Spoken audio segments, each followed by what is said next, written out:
Don't I know you, sir? Don't believe so. I haven't been here in many years. Name's Silas Greaves. Silas Greaves? The bounty hunter? Used to be. What are you doing here in Abilene? Just passing through. Got a little business to take care of. Well, sir, it would be an honor if you would allow me to buy you a beer. Hell, son, it would be my honor to drink it. I'm Molly. Howdy. I'm Dwight. That's Jack and Steve. Ben's behind the bar. Oh, I bet you got some great stories. A couple. Any of them true? Jack, be nice. A few. What about your shootout with Henry Plummer's gang in Bannock, Montana? Is that where you started as a bounty hunter?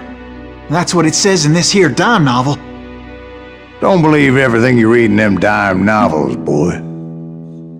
First man I hunted was back when I was riding with Billy the Kid. You knew Billy the Kid? Damn right. That scrawny son of a bitch had no fear. Wouldn't back down for nobody. I heard he collected the 10 stars off any crooked lawman who crossed him.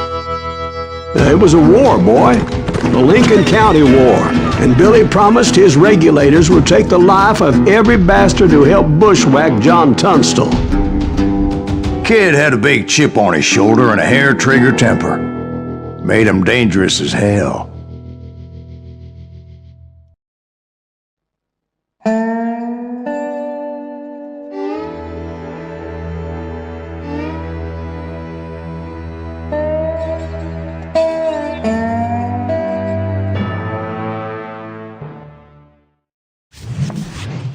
It was about 30 years ago. Billy was hiding out in an abandoned farm near Stinking Springs. I threw in with the kid because the man I had sworn vengeance on was riding with Billy's enemies. But before I tell you why I want that sumbitch dead, let me tell you what happened that day. I was heading back to the hideout when suddenly I had this funny feeling. Funny, ha-ha? No, Steve. The other kind of funny. You heard that. You need to stay here to keep an eye on the road. That's not fair. We're missing all the fun. I knew those two morons would never let me through. I had no choice. Hell! Shoot that sumbitch! Was it Pat Garrett's posse? Oh, yeah. I heard the shots and I knew I had to move fast. Garrett and his army of deputies had surrounded the entire homestead. I decided to help Billy and the boys out. Stay on it! Cover and fire! So that's just what I did.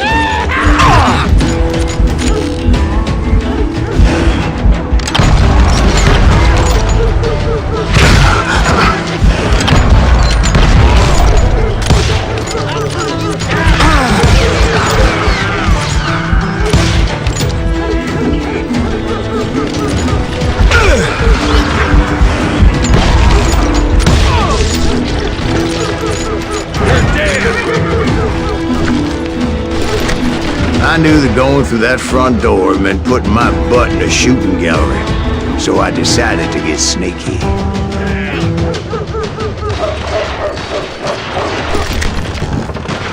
Watch out! He's one of them! God damn it, he's right behind us! Where the hell's Garrett? Never hell when Garrett's men were running around like a bunch of chickens with their heads cut off. Leave him to me! Still, one of them reached the water tower.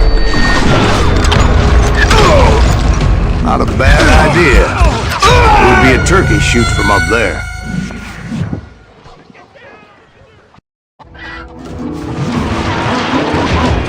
Watch out! God damn it, he's right behind us! Where the hell's Garrett? Never around when you need him! Come on! Let's send these sumbitches running!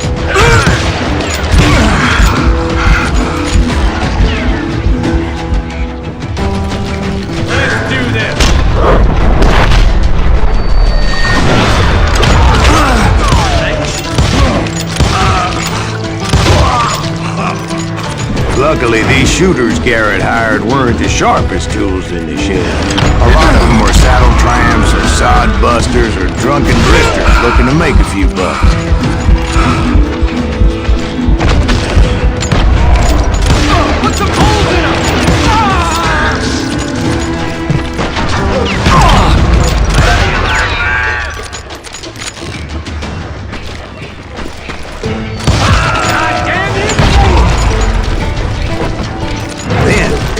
I heard a friendly voice yelling at me from the window.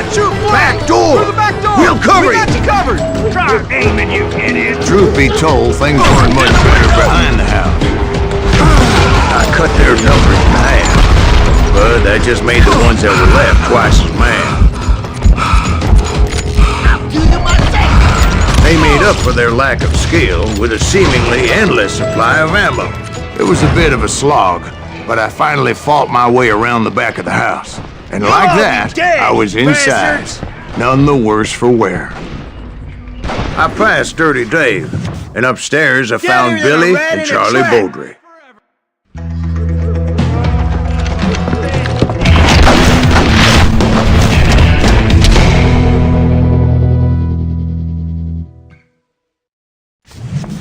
Billy looked at me and said, "About time, amigo! Grab a gun and get to the window!" Wait, so you were friends with Billy the Kid? Yeah, sort of. Anyway, we were surrounded by dozens of deputized shooters who wanted to do us harm.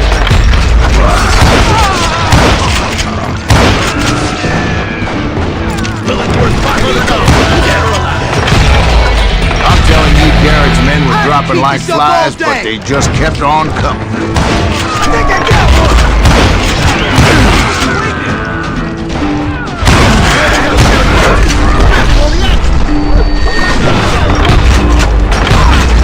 That's when Charlie got hit. "You're catching us in a crossfire!" shouted Billy.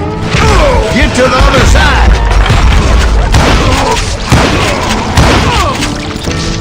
Somebody killed him!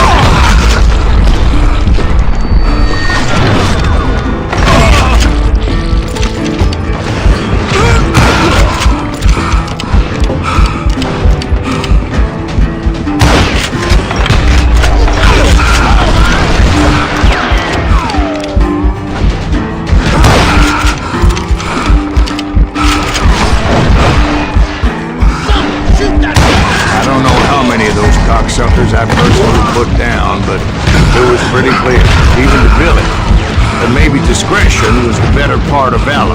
What's that mean? It means that it was time to cut and run. "They got a Gatling!" Billy shouted.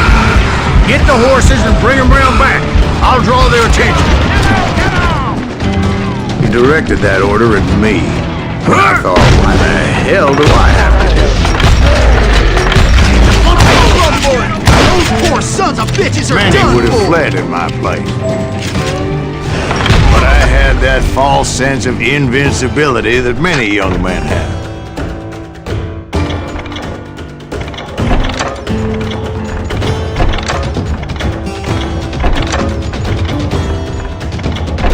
Like Jack here. What are you saying, old man? Jack is just joshing with you. Yeah, he's better. Mr. Greaves, please continue. Please, call me Silas, ma'am. Now, where was I? You were heading for the bar.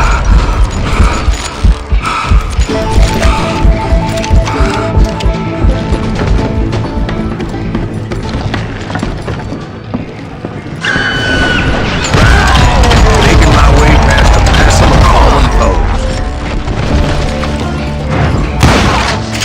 Sounds like Garrett hired a whole regiment of hired guns. Yeah, and just when I thought I was done with them, more of these hapless bastards would pop up. Finally, I had the stables within my reach.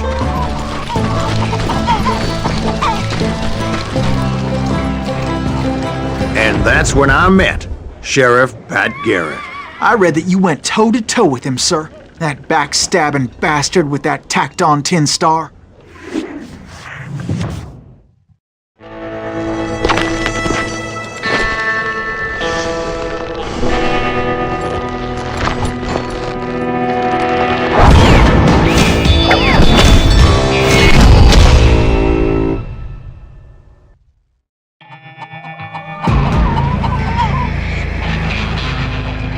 You challenged him to a showdown.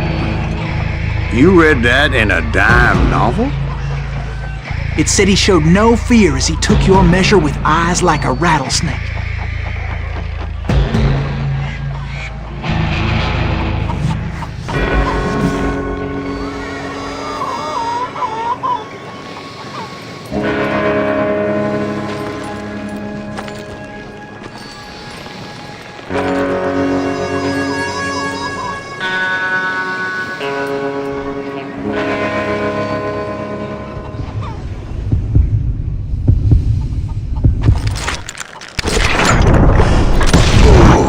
understand that you killed him in a fair fight.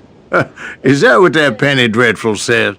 No, boy. That ain't what I meant when I said I met Pat Garrett. So let me start again. I finally reached those damn stables.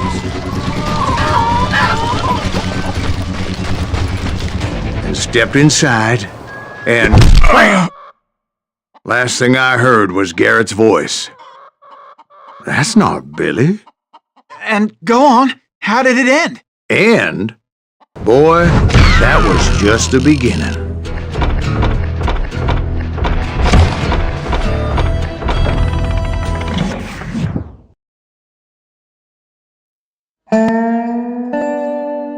So what happened? Did Garrett arrest you?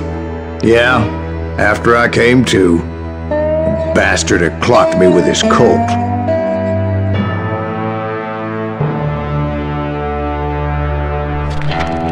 And the kid surrendered? When he realized there was no getting out of there alive. So they locked you up in Lincoln? Indeed they did. Sentenced me to hang right along with the kid.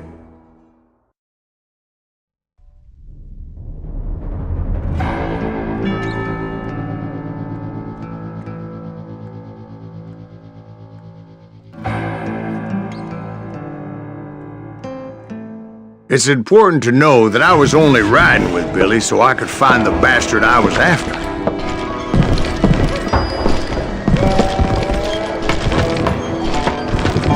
He was with John Kinney's gang, and they were sworn enemies of Billy's regulators. Why were you after him? I owed that son of a bitch a bullet for what he had done to me and mine. Instead, all I got for myself was a goddamn death sentence. Luckily, it was right around then that I heard Billy make his move. He shot Jim Bell and a few other guards as he made his getaway. Later, they wrote that some lady friend planted a pistol for him in the privy. What the papers didn't say is that Billy helped me escape too.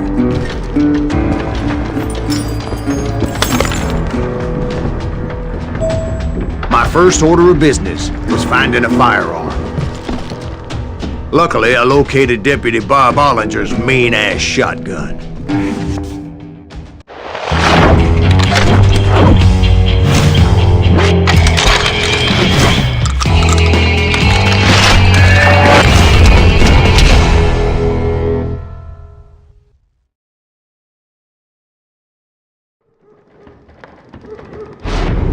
I saw Billy through the window, and he yelled that I should take to the rooftops to make my escape.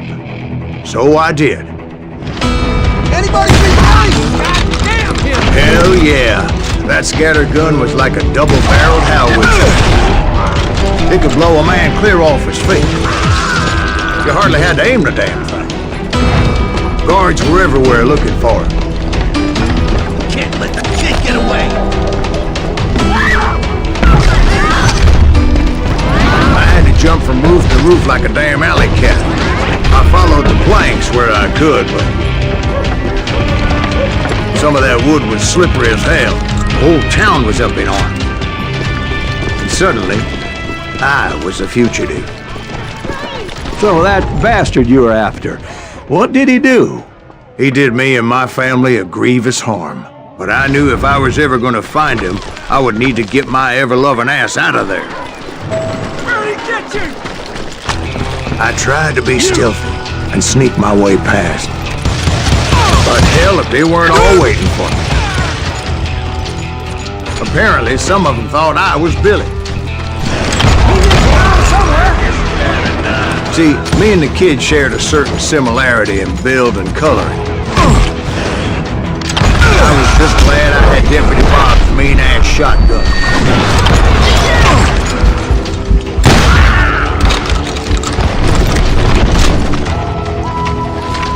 Get away with this! They're shooting in the street! Stop standing next to dynamite! Get your headstone! So much lead was whizzing by my head, it was like everyone in Lincoln wanted to put me in the ground. I knew I needed to find a horse. never did have a great fondness for those four-legged grasshoppers. Smelly, sweaty, ungrateful beasts.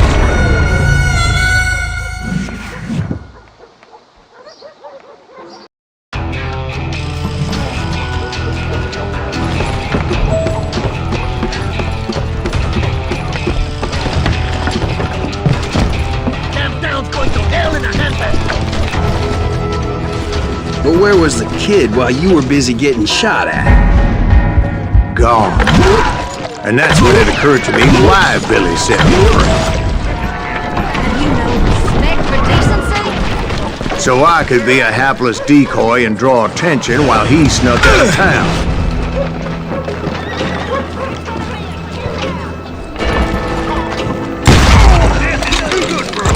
I knew if I made it out of there in one piece, no one would put a price on my head. Because everybody in Lincoln would be dead? No, because they all thought I was Billy, and all that blame would fall on him. Meanwhile, Deputy Bob Ollinger was organizing a posse to put me down.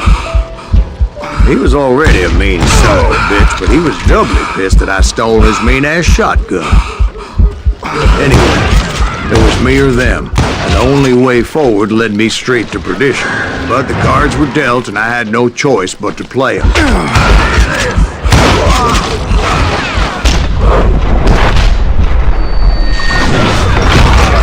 The women on the street! On your tail! What the hell did you get away? Kill him!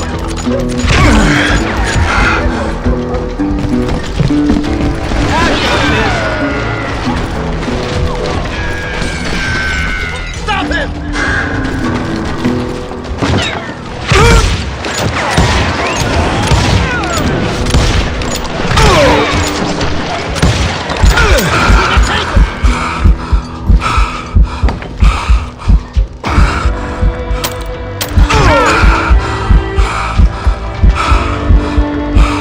We're gonna be in deep shit when Pat gets back!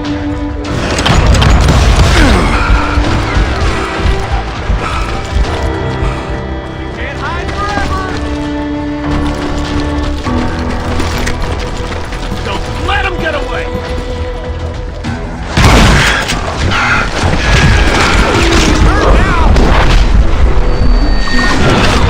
What the heck just happened? Leave him alone! Kill him!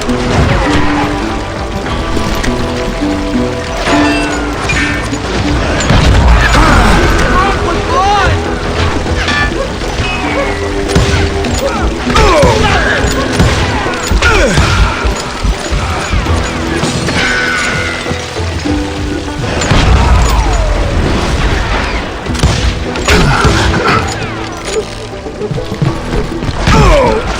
We can take him!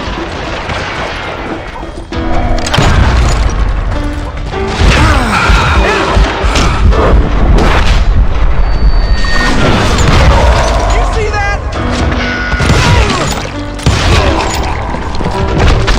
Finally, I found what I was looking for. The stables on the edge of town. I guess Billy saved your ass, taking out Bob Ollinger the way he did. Billy didn't kill Bob. Well, sure he did. He dispatched him right after he shot Deputy Bell. No, sir. Because Bob came right up behind me, angry as hell that Billy had lit out. "Hello, Bob," I said. "I think you better let me go." And he says, "I don't think so, boy. Not with my shotgun." So we stood there in the middle of the street, eyeball to eyeball. He intended to kill me, and I knew I had no choice but to defend myself.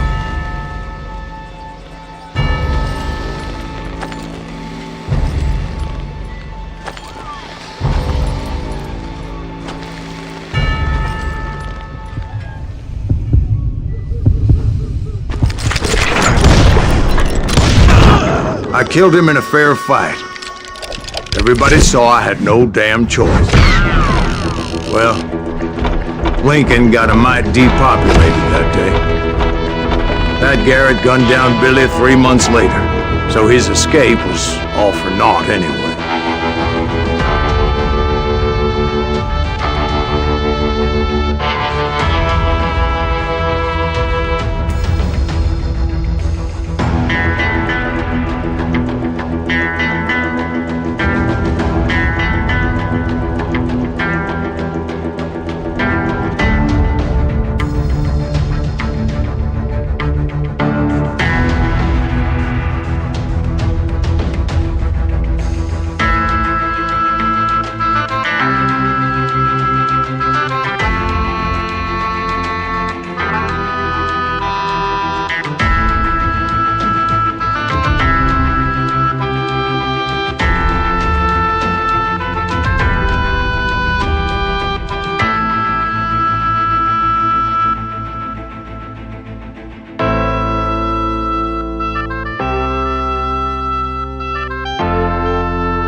So where'd you go after Lincoln? Mexico. Until I realized nobody was looking for me. I ended up taking a job at the Rurales. The Mexican Rurales? I was hired to help them track down the cowboys. The most vicious outlaw gang in Cochise County? Curly Bill Brocious? Johnny Ringo? Led by old man Clanton himself. They must have paid you a pretty penny to take them hombres on. Not really. But truth be told, I had my own reasons for going after those boys.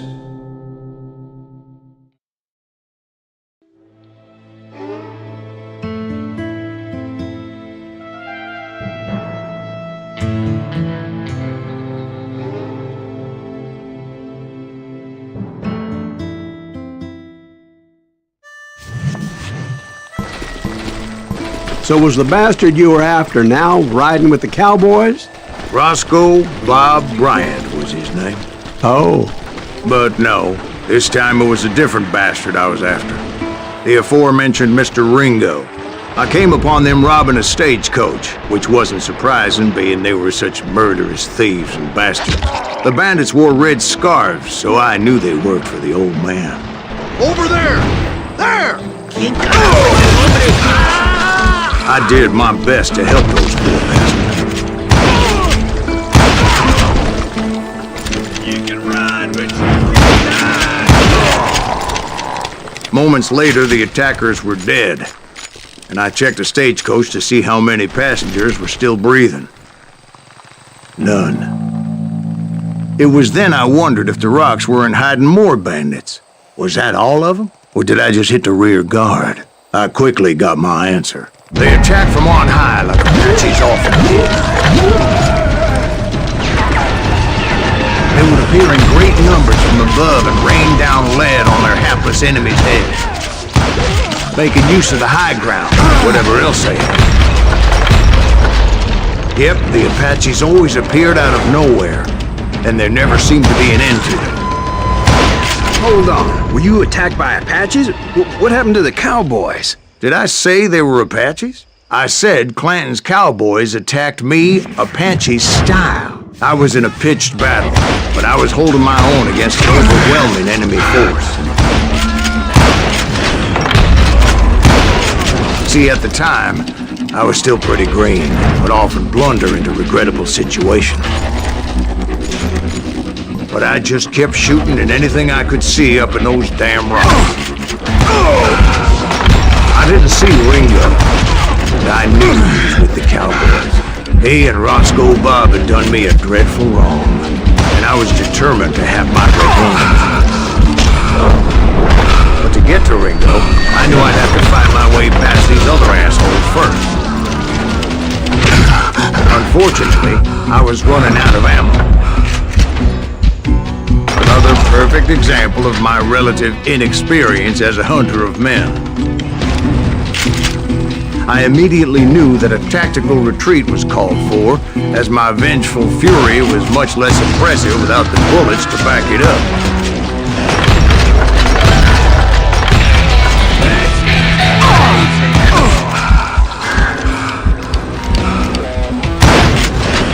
Finally, they managed to corner me. Trapped as I was, the odds of my survival seemed pretty slim.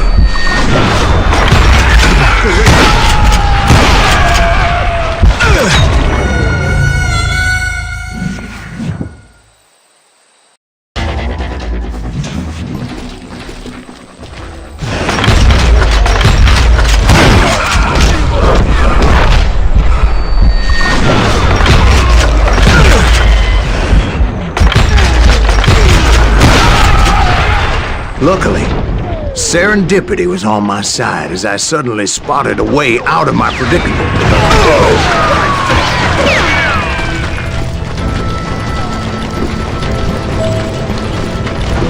I ran ahead as if the devil himself was after me.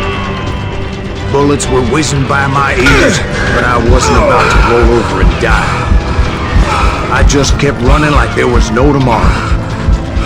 Because there wouldn't be if Clanton and his men caught up with me. As I was scurrying around those caves, I thought, what was I thinking? Going up against a gang like this?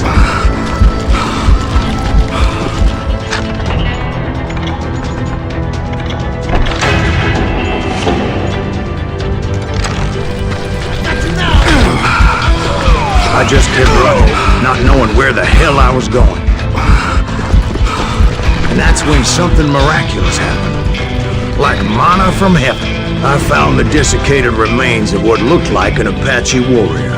The old weapon next to him supplied me with some much-needed ammunition.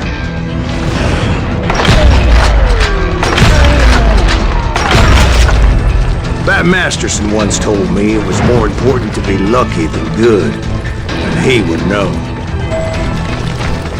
And imagine my surprise when I found a fistful of dynamite to go along with that ammo. That stroke of good fortune evened the odds and bolstered my confidence. It was time to turn the tables. Time for the prey to become the predator. Time for the hunted to become the hunted. Time. All right, Jesus, we get it. They were right where you wanted them. That's right, Jack. I was done running. And the old man's boys were not expecting that. No, sir. I came at them like a wildcat. It was finally time for that old man to pay for his sins.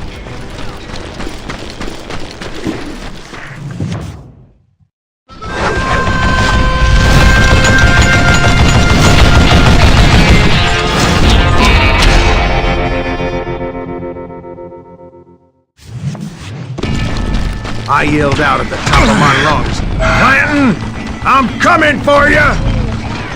A little stealth might have made more sense, to be perfectly honest. Because that old fool had a Gatling gun and enough bullets to last him till kingdom come.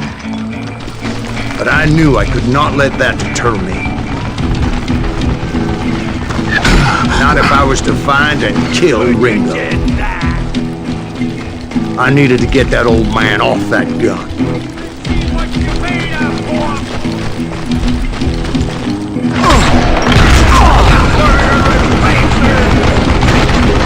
I don't know how you lived this long.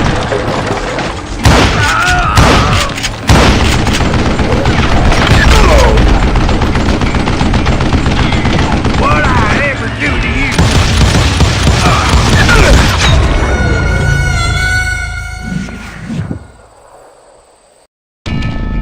Most everyone thought it was the Juarez who had come up against him in Guadalupe Canyon, but it was just me. Give him a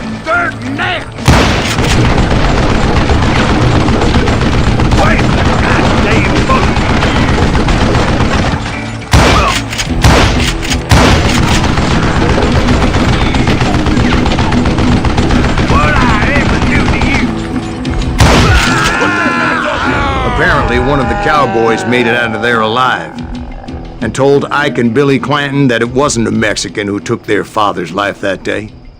They just assumed it was one of the Earps, and that little misunderstanding eventually led to that legendary gunfight at the OK Corral.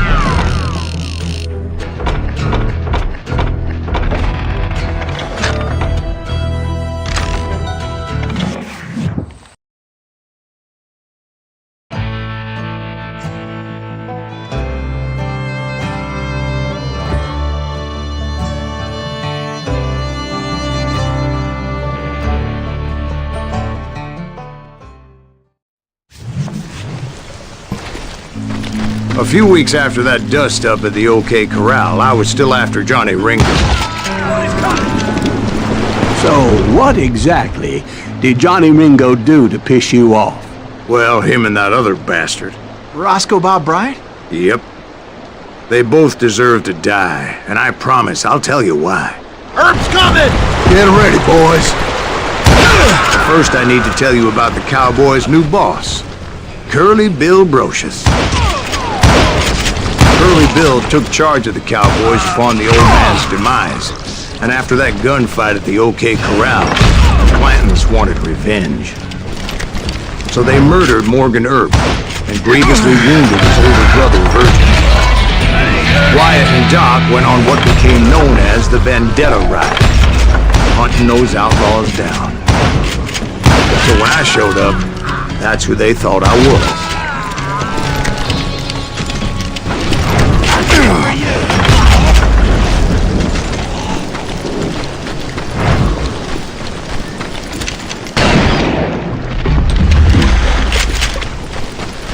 There were killers around every corner, all wearing red bandanas.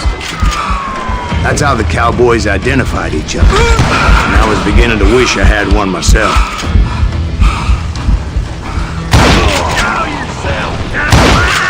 But I wasn't about to let Ringo walk away unscathed, and that's what drove me forward. They say that Ringo was infernally fast. I hardly saw anyone faster, boy. Certainly not Wyatt Earp. That man was all hat and no cap. Earp wasn't much of a match for him, but Doc Holliday might have taken it. That Lunger should have kept his nose out of it. They never charged anyone for the murder of Morgan Earp. Everybody knew that Curly shot him in the back. That was common knowledge. Excuse me, sir. I have a question. What's that, Dwight? After old man Clanton died, why didn't his son take over the Cowboys? Because Ike Clanton was dumber than a box of rocks and a yellow belly to boot. Now, where was I? Taking down the entire cowboy gang single-handed. Indeed I was, Jack.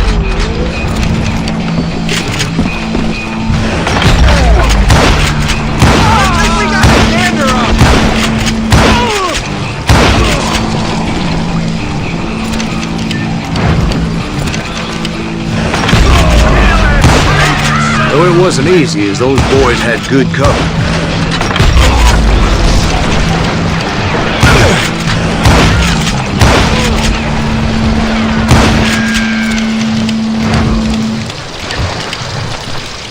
I'm gonna shoot you dead!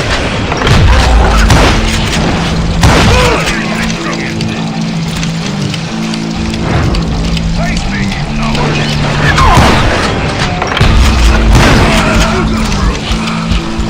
Lord, look there, son of a bitch!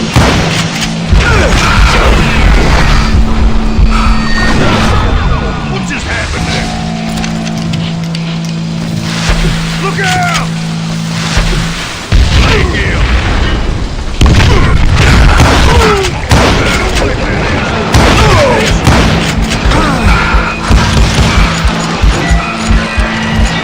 What are you gonna do? There were carts everywhere, piles of lumber, and God knows what else for people to hide behind. That really was one hell of a sawmill. Quite an impressive operation.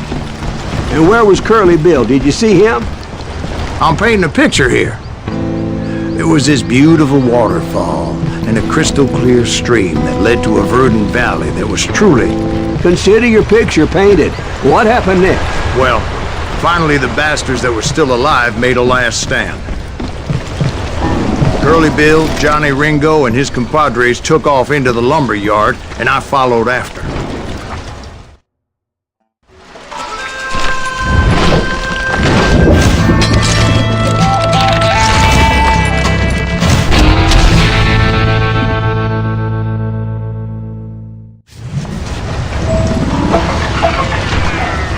Are you saying they ran?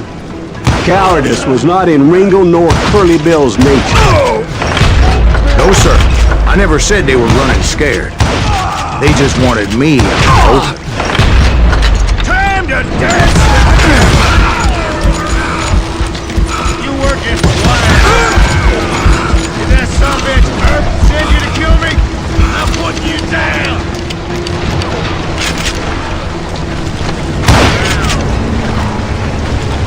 You can't hide forever, boy!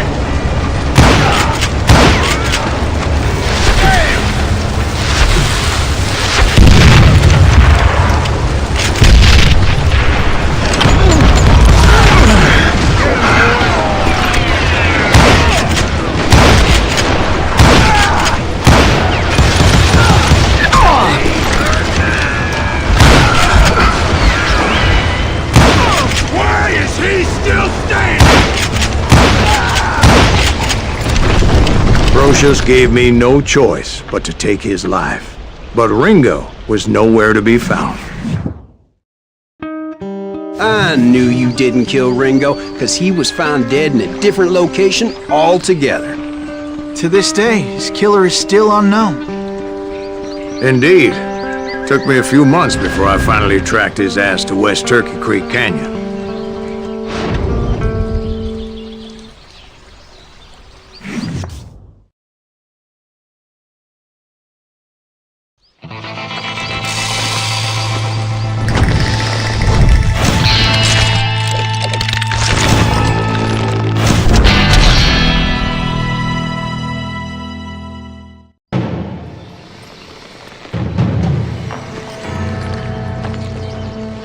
That's incredible, sir. I always thought that Doc Holliday was the one that killed him.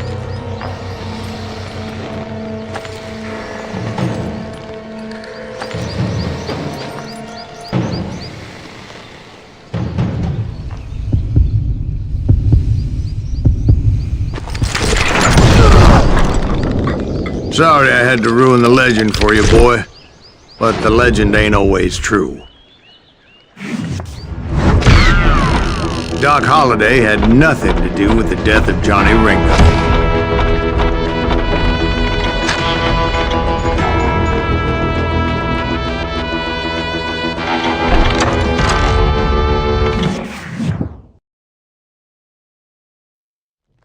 I was paid a healthy bounty for Ringo and Curly Bill, and realized there was real money to be made. That's why I went after Henry Plummer.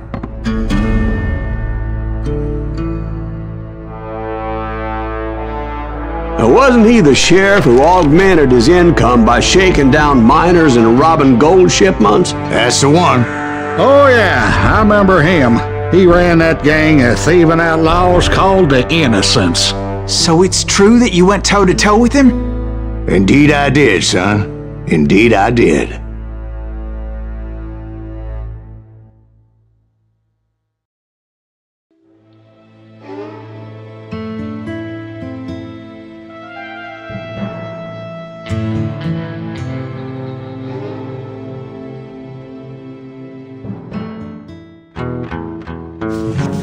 I knew I needed resources if I was going to track down Roscoe Bob Bryant, and hunting Plummer looked like a good way to get rich quick.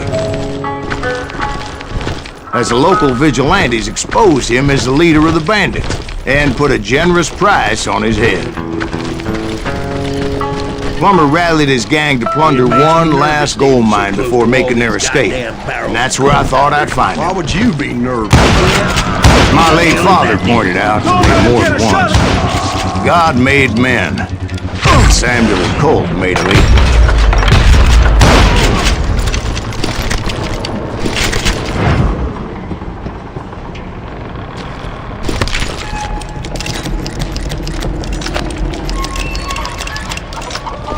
I knew that dynamite wasn't mine, so I decided the polite thing would be to return it.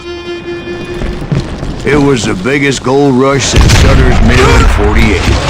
Unfortunately, prospectors weren't the only ones drawn to those riches.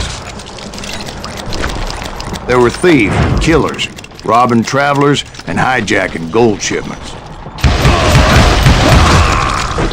Like those that ran with Plummer. Some were just regular folks I knew from town, drawn by greed and easy pickings. Charlie Clow, the blacksmith.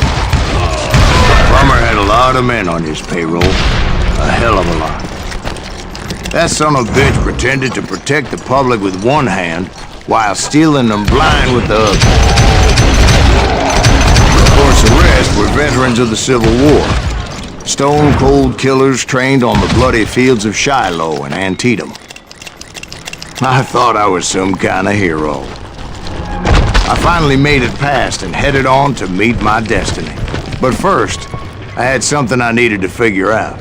I had a few ideas on how to get into that mine, but once I made my decision, I knew there was no turning back. So my first thought was to enter the nearest mine portal. I saw an entrance.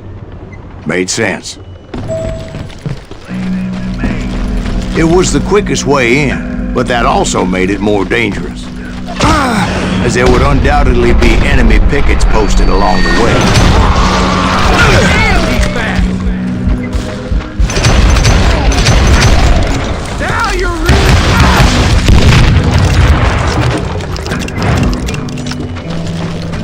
Besides, once you enter a mine like that, it's easy to get all turned around.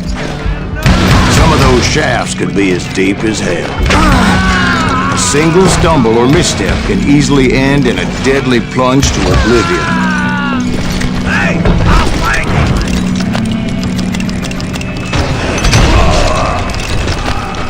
Quick reflexes often make up for a lack of common sense. Luckily, I was never one to be easily bushwhacked.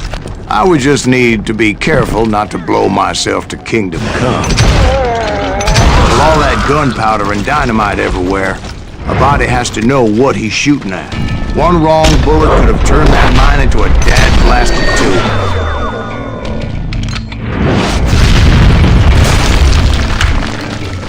I freely admit that my plan of attack was not just moronic, but clearly insane.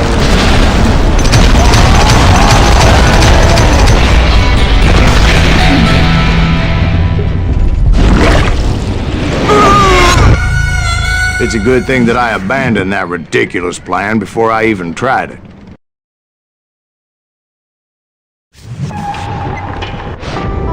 Instead, I spotted a ladder, a way into the mine from the opposite side.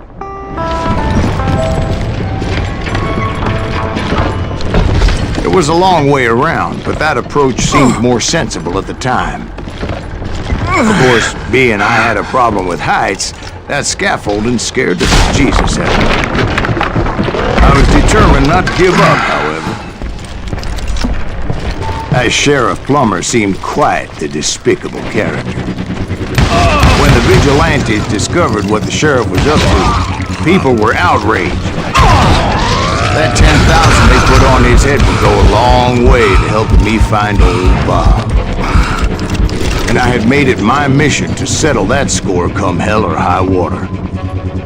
But first, I would have to make a choice. Take the elevator or climb the ladder. I wanted to use the element of surprise. Plus, I figured I could use the exercise.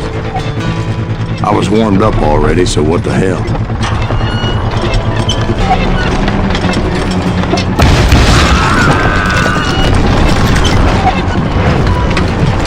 Plummer was a mad dog killer, and the people of Nevada City deserved better. Nevada City? Well, I thought Plummer met his maker in Bannock, Montana. Right, well, he was the sheriff of both places at one time or another, but that's neither here nor there.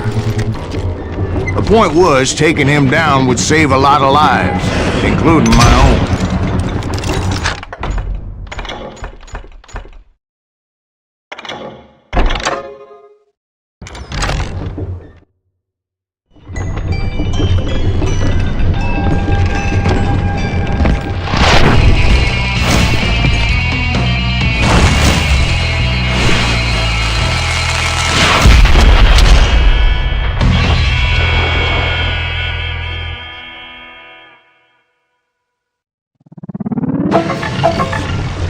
Catch this, you son of a bitch! This day is just getting worse and worse for you.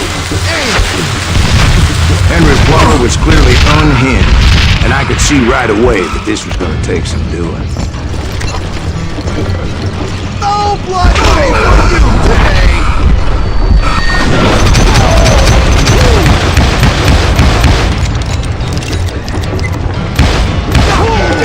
I need some help here! Come on, boys! Take this cocksucker out! Shoot!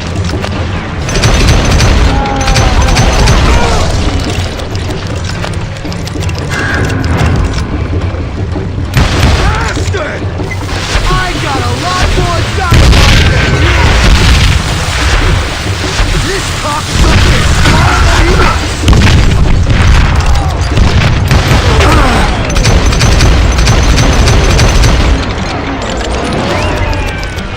You can shoot, but can you aim?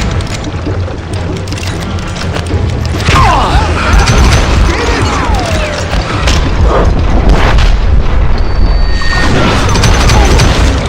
You killed an innocent man! You ain't taking me!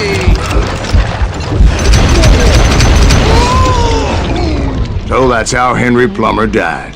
Him and his crew were worth their weight in gold. And now, I was officially a bounty hunter.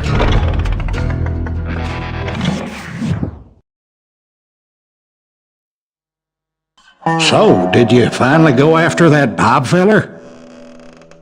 Well, I heard word he was in Kansas with John Wesley Hardin. So that's where I went.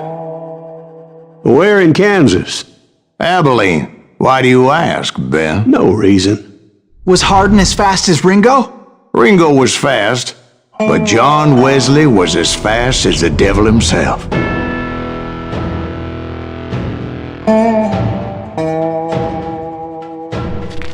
Hell, he killed his first man at 15. From that day forward, he had a price on his head and wouldn't back down for nobody, not even Wild Bill Hickok himself.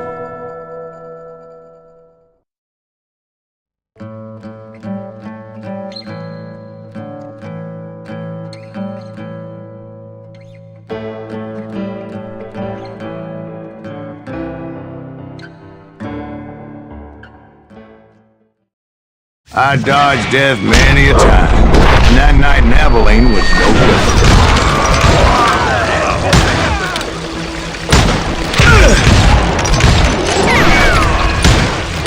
I was there with the intention of finding that bastard Bob and collecting the bounty on John Wesley. I thought the Texas Rangers got Hardin.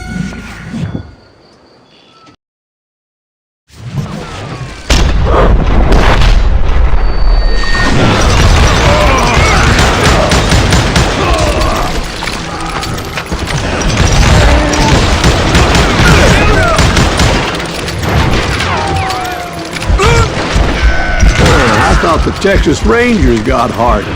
Yeah, that's what they want you to believe. It was cold in a witch's tit and a brass bra that night as I fought my way past his loyal compadres.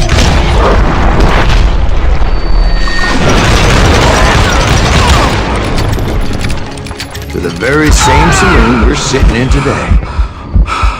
Look around and imagine this place painted in blood.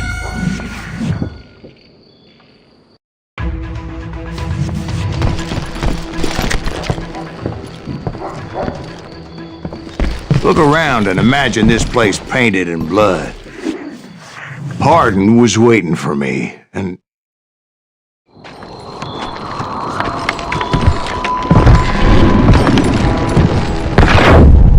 Wait, I'm jumping the gun here. Let me back up and give you some background on this sumbitch. He deserves that much. Don't you think so, Ben? John Wesley Hardin was a killer. By the end, he confessed to taking the lives of 42 men. He was a bona fide folk hero by then, and had amassed a gang of armed miscreants and other assorted thugs. He and his men set up camp outside of town, and I was hoping Bob was among them. God damn it! Shoot that son of a bitch! They didn't ask why I was there. They knew, as most of them were wanted as well. I figured Hardin was here somewhere, but to get to him, I'd have to get past his gun hands. I had to spill a lot of blood to find out Hardin wasn't in that camp. He was carousing in town with his closest friend. Hardin's boys apparently didn't want me to reach the Bull's Head. Some were hightailing it into town to inform their Hefe of my unwelcome presence. Tell Hardin someone's coming for him!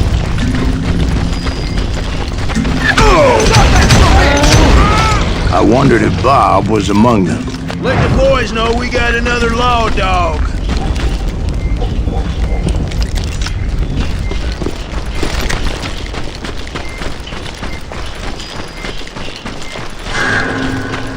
And I steeled myself for the fight ahead. For as good as I was, deep down I wondered if John Wesley wasn't just a little bit better. Before I could test my mettle against Hardin, however, I would first need to dispatch his cadre of hired killers. Most of these degenerates were beyond redemption, but John Wesley might have been a different story. I didn't learn until later that that night was in fact his birthday celebration. Shoot him! Shoot him!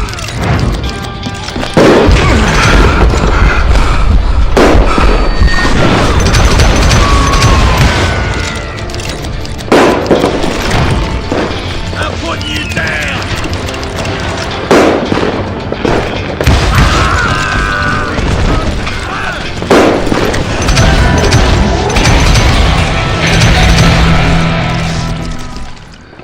I think I already mentioned that I found Hardin in this very saloon.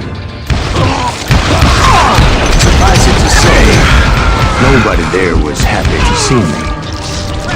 In fact, I felt a certain hostility.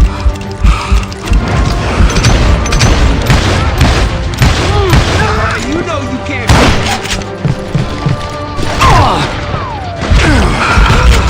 I was disappointed that neither Bob nor John Wesley were among the dead. But that was short-lived, as a moment later I was facing down the fastest gun in the West.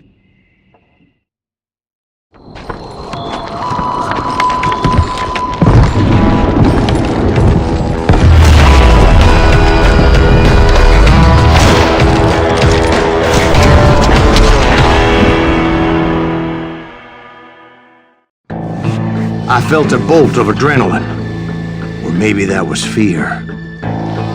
He was well known for his tricks, and I knew I'd need my own if I was ever to defeat him.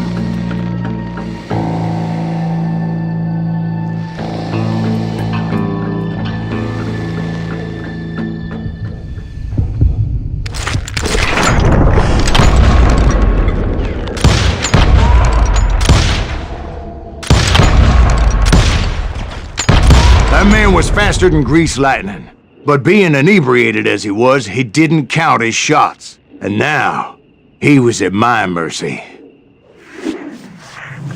So he didn't die? No, I sent him to prison. Years later, after he was free, some restless Avenger took his life. Shot him in the back in a saloon just like this one. Anybody up for another beer? Ben?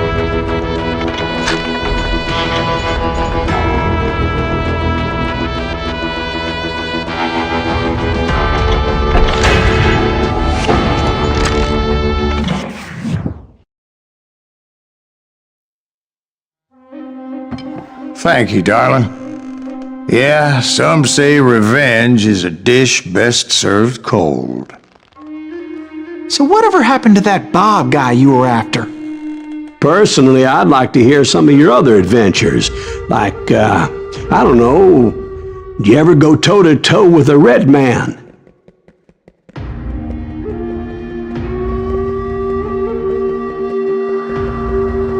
Yes, I did, Ben. I remember once I was after this renegade Apache, Grey Wolf. Strangely enough, revenge was also his primary motivation.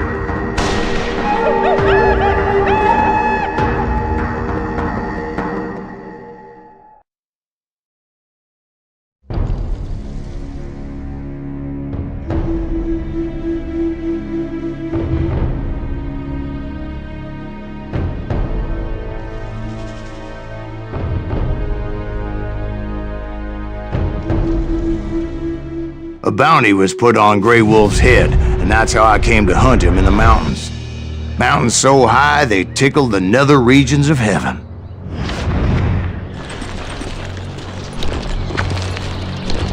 Grey Wolf was a Chiricahua Apache medicine man who had led a war party in revenge for a massacre against his people. The U.S. Army had attacked his tribe during his daughter's sacred sunrise ceremony, and the slaughter was unspeakable. I understood his anger, as there's nothing more traumatic than a cruel and painful death. Right from the beginning, I couldn't shake the feeling that Grey Wolf was watching my every move. He led a band of young Apache warriors who wanted retribution and were more than willing to die for him.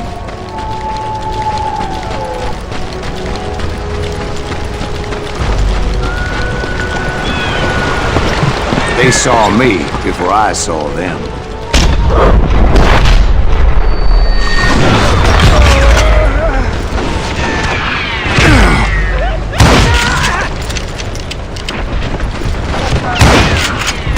And it crossed my mind that maybe this wasn't such a good idea. But now that the shooting had started, there was no backing down.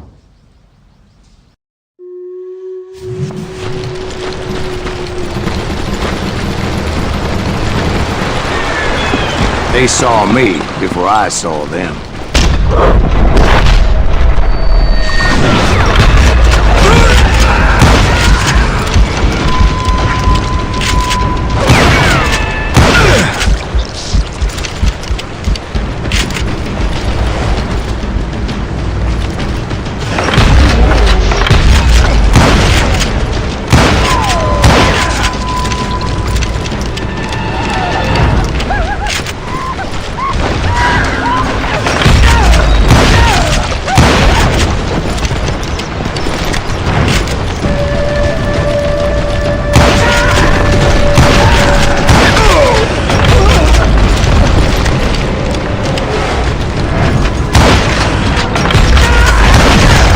Rugged country, the winter home of the Chiricahuas, and that's why they had retreated there. I admit to having some regrets about going after them the way I did, but then again, I got a lot out of them.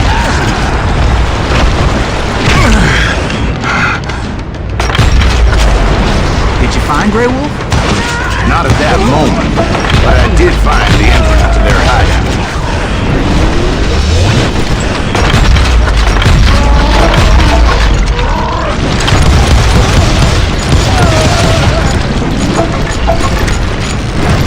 A deep crevice that led to a deeper cave. You went in there. Yeah, but it's not out of bravery so much as pure, angry cussedness.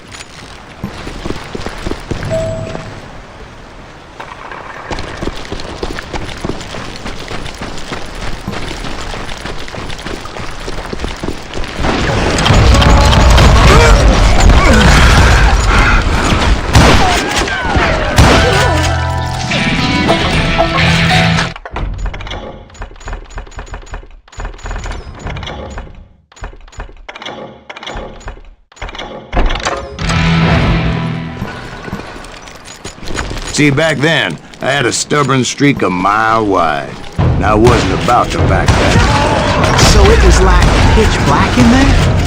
Actually, it was pretty well lit, as they had torches on the walls. How big was his cave? Big as hell. Chiricahua had hid out there during the Indian Wars. They thought it was haunted with the ghosts of those murdered by the horse soldiers. The cave was haunted with dead Indian ghosts? Yeah. To be honest, I was more concerned with the live ones than the dead.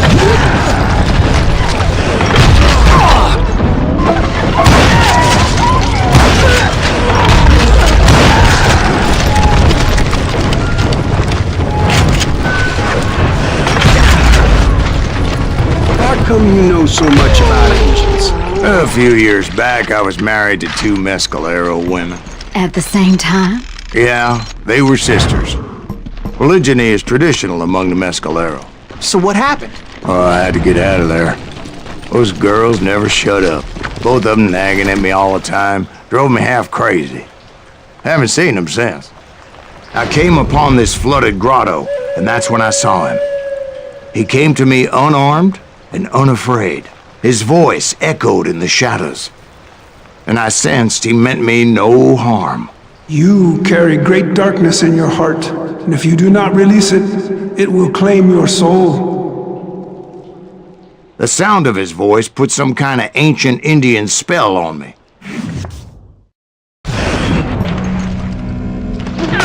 As his story unfolded in my mind. You will come to this place again and kill many more men, and the darkness will grow until it consumes everything that you are. The soul will have no rainbow. I have no tears. He said I was a great warrior, a coyote man, unequaled by any other pale-faced warrior, or something like that. But snakes will bite shadows of your past until a venom poisons your heart, and an echo of the song of the dead summons the spirits deep from within the mountains. I didn't quite get what he was saying, but there was definitely snakes. And indeed, his warriors surrounded me and attacked me like hungry wolverines. They couldn't stop me, though, and Grey Wolf wasn't in the mood for idle talk.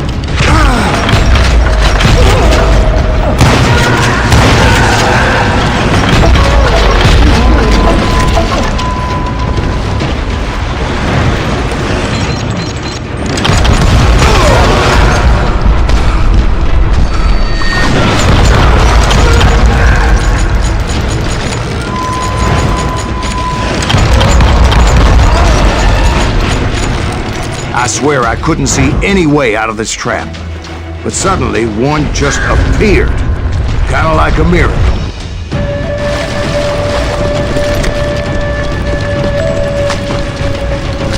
I felt like I would be lost in that damn cave forever. Finally, I found myself back outside, perched on the edge of a precipice, overlooking a thundering white water river. To get where I was going required several leaps of faith. But no way in hell I was turning back. I chased after him, determined to make him explain the meaning of all that mumbo-jumbo. Mumbo-jumbo's right. Are you making this all up as you go? A few details may be fuzzy, brother, but I am relating exactly what happened to me. There were dozens of Apache warriors aiming at me from on high. Dozens? Well, maybe not dozens, but there was a lot of them. At least 3 or 4. Well, more than that a little later. I had a steep climb up creek ahead of me and scrambled up those rocks like a mountain goat. I was determined to locate Grey Wolf and find out exactly what the hell he was trying to tell me. And wouldn't you know it, that crafty son of a bitch led me right into a trap. What kind of trap? Well, son, there had to be at least 100 Apaches surrounding me. 100? God be my witness. Oh, come on. Who are you kidding? Hey, I believe you. Come on, tell us how it ended. All right, but I'm not gonna drag this out. Where were we? You were surrounded by 100 Apache warriors. Well, I didn't take the time to count them exactly, but there were a lot of them.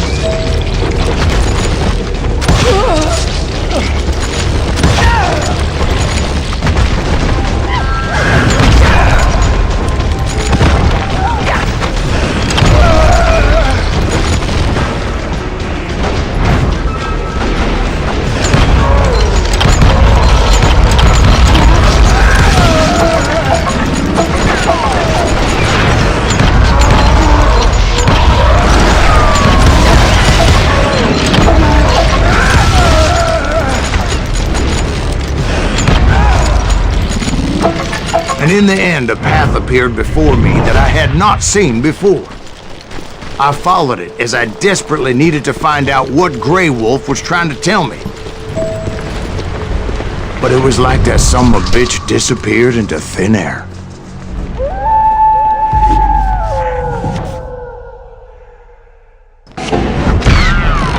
Never did find him. And never did collect my goddamn bounty.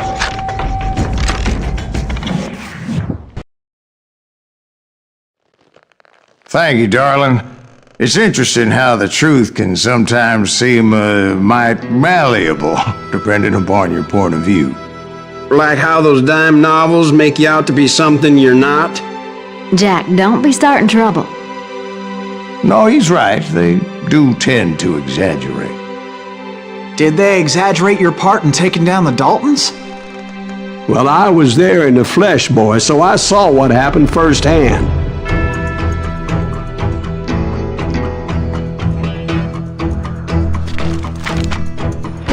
Those Daltons were lawmen once, before they all went bad, robbing banks and trains clear across the territory. Until Coffeeville, of course. I was one of the citizens who took up arms that day.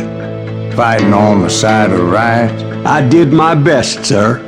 We all did.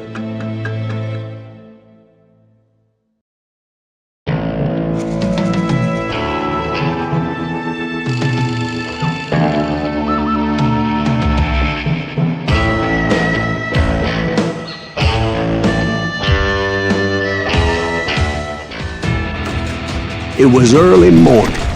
One of my friends was a local gunsmith, and he handed out firearms to anybody who'd take one. You see, the dogs got it in their heads to rob 2 banks at the same time. 2 banks on the same damn street.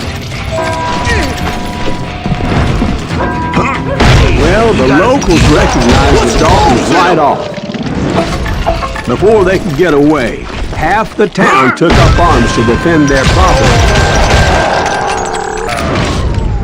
The brothers paid dearly for their stupidity, but everybody knows they had it coming. There's more to it than that.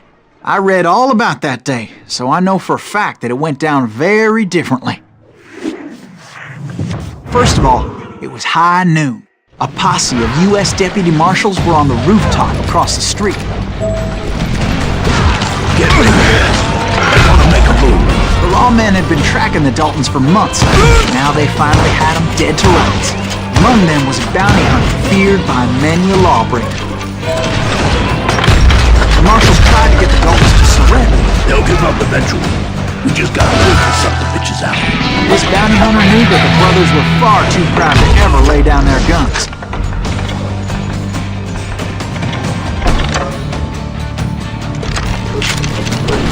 He went in there alone to confront those criminals. One of the marshals shouted, "Where are you going? Are you crazy?" Hey, where do you think you're going, dumbass? That right was mine. He saw a way to get around to the back of the bank. Then he figured out how to hit the Daltons from a direction they weren't expecting. A moment later, he was climbing up a steep ladder, laughing at danger as he did.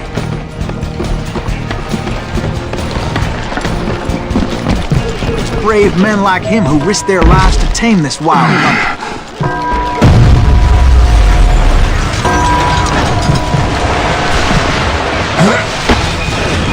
We've got company. Heroic men like him who did what other men couldn't or wouldn't to make this country free. Jim Boone, Davy Crockett, died defending the Alamo. Cocksuckers fast. Over there! That's Silas Greaves. What the hell? Blam! Blam! He came away victorious, taking down those thieving dogs. His name was Silas Greaves, and when the dust finally settled, he was the last man standing. Sorry, kid, but that just wasn't the way it happened.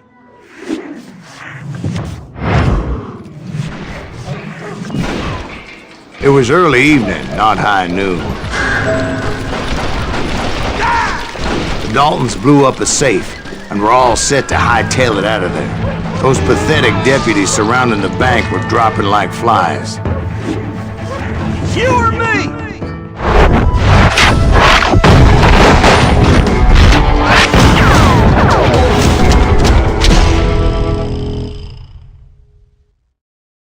I'd been tracking those jokers for months, waiting for them to do something reckless. There he is. And finally, they did. Those stupid bastards decided to rob 2 banks at the same time in the same town where everybody knew them. But they still had friends in Coffeeville. Waste your bullets. Go ahead.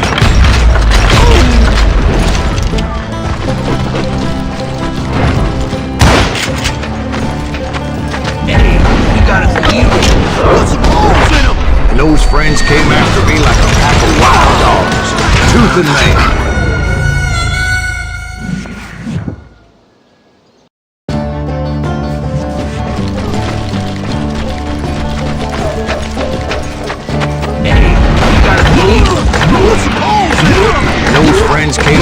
Like a pack of wild dogs, tooth and nail. They were coming at me from all directions. I caught sight of the Daltons running with the money and didn't want to lose them. Problem was, they knew the town better than I did. And to top it off, I found myself in the middle of another shootout entirely.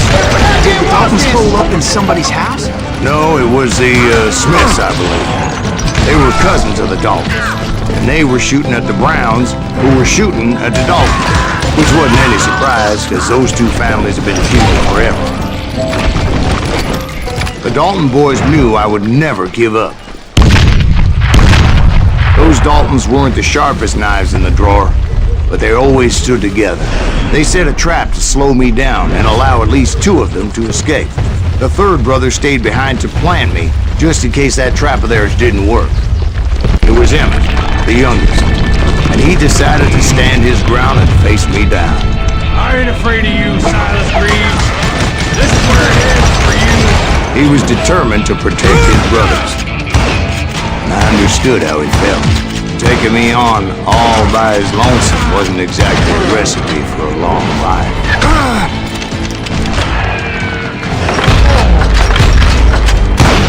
Gonna send you to the bone.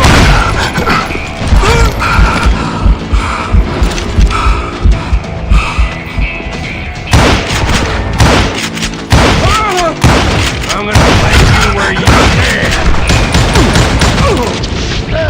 But Emmett Dalton survived the robbery in Coffeeville. He's the only Dalton who did.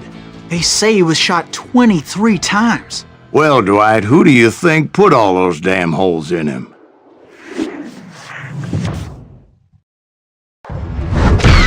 But I have to admit, that boy had grit.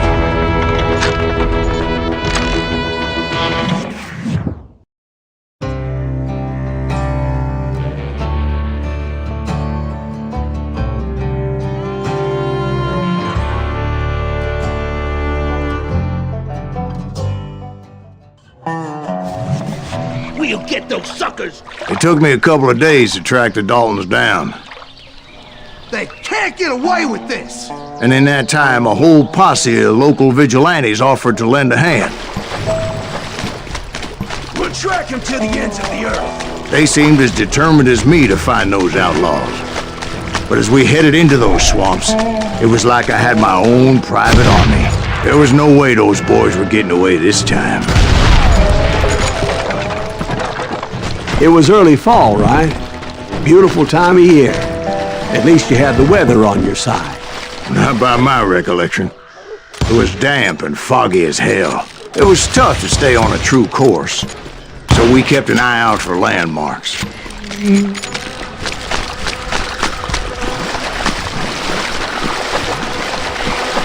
It was autumn. The maple trees were in full color, red as blood.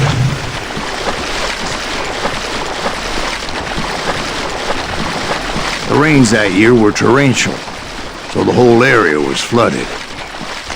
The vigilantes had spread out wide, and pretty soon I couldn't see anybody. Let them where they stand! Except for some bitches ahead of me wanting to do me harm. So I had to face them alone. I wondered why my compatriots didn't come running when they heard the shots.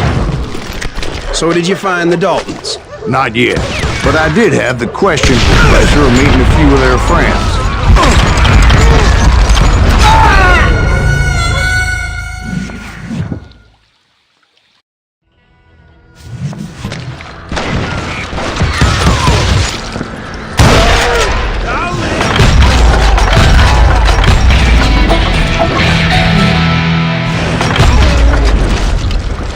The boys had established quite a reputation by that time, so they attracted all manner of riffraff to their cause. Let's see if that chicken's gonna lie.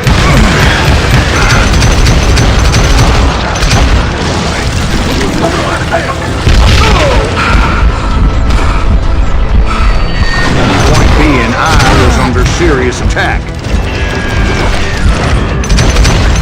My reinforcements was nowhere to be seen.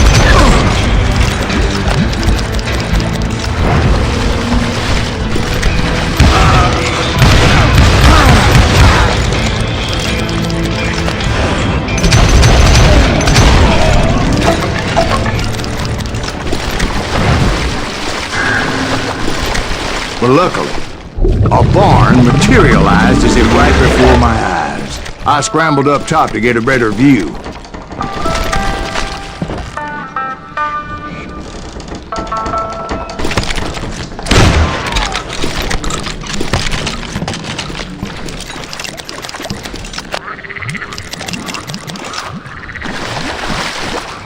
But just ended up falling inside. So, how did you get out?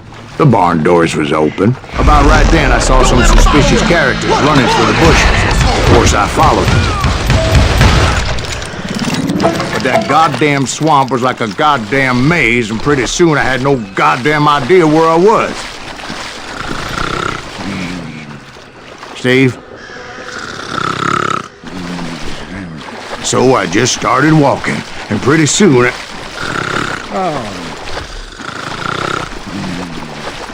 Steve? Steve? Huh? Oh, no, I'm listening. Indians surrounded me from all sides.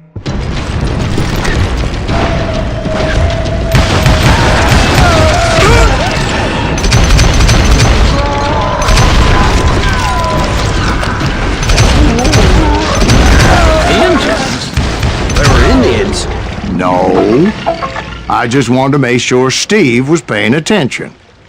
Now, where was I? You were following the Daltons through a swamp? That's right. See, Steve? Dwight's paying attention. No, I'm listening. I was just resting my eyes. So, where was I? The Daltons. Right. See, there's a reason so many outlaw gangs are made up of brothers. Being a brother is a very sacred thing. It's a bond like no other.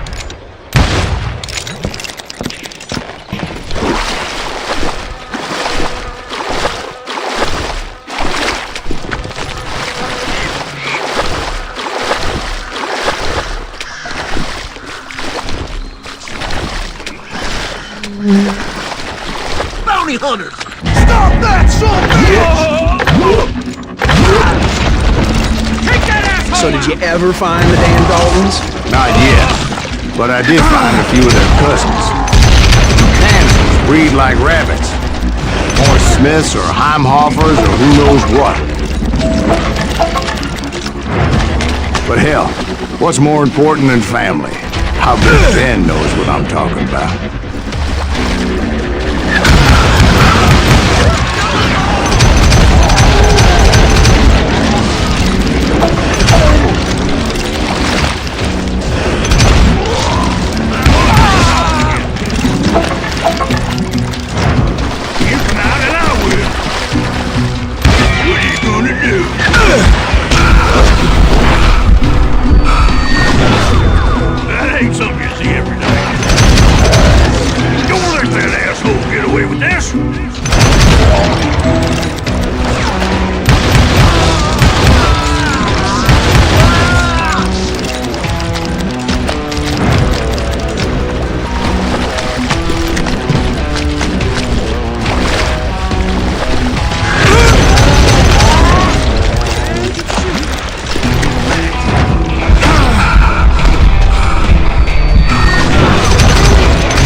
Dalton boys were out there somewhere, standing together against anyone who would threaten them.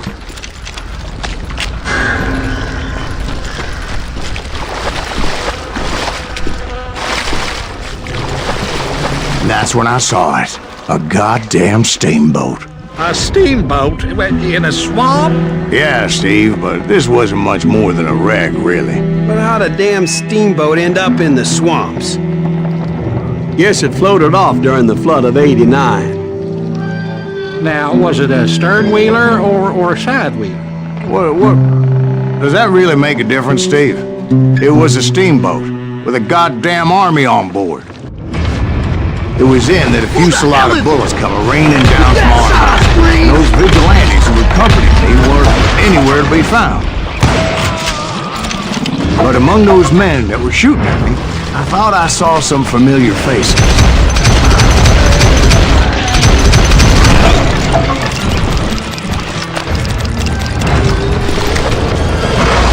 Somewhere up there, the Daltons were waiting on me.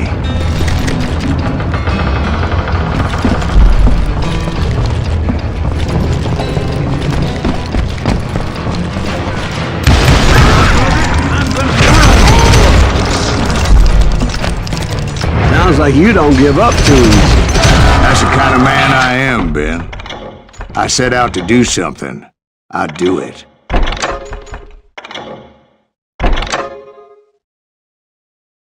Surrender just ain't in my nature. Plus, I'm stubborn as hell.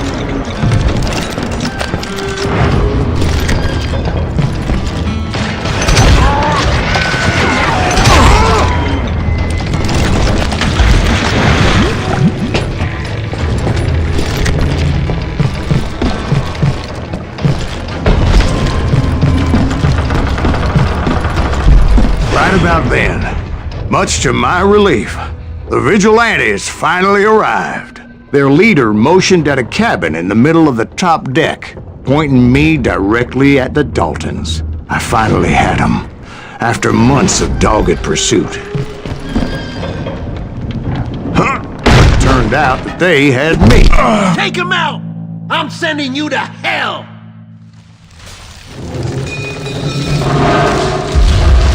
The Daltons had played me like a fiddle. After all, is it? Apparently, the vigilantes were on their damn payroll. They didn't just want to shoot me. They wanted to burn me alive. But finding my way out of a burning labyrinth proved to be quite a challenge. It was a riverboat, right? I mean, it's not like it was a goddamn ocean liner. Well, yeah, but I was in a fight. About that ship that's gonna launch next year? Not just one more. We're talking about the Titanic. If you ask me, it's too blessed big. I don't think it'll even float. So anyway, Don't be stupid, Steve. They know what they're doing. They say that the Titanic is unsinkable. oh God, But getting back to that steamboat, how'd you get off it, Mr. Greaves? I took in a lot of smoke that day, so I admit my recollection might be a bit hazy. But somehow I managed to finally disembark. It was time to settle this once and for all.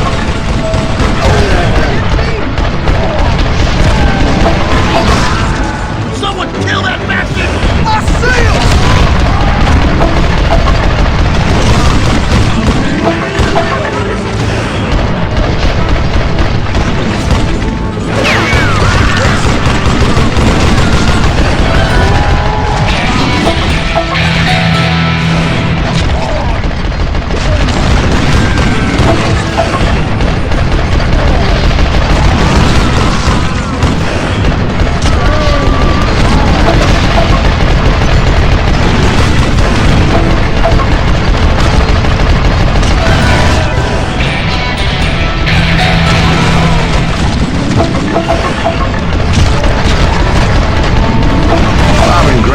About to come at me one at a time.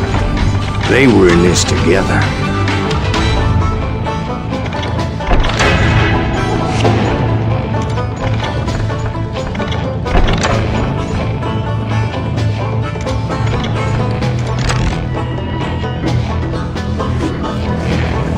Two brothers side by side, determined to take me down.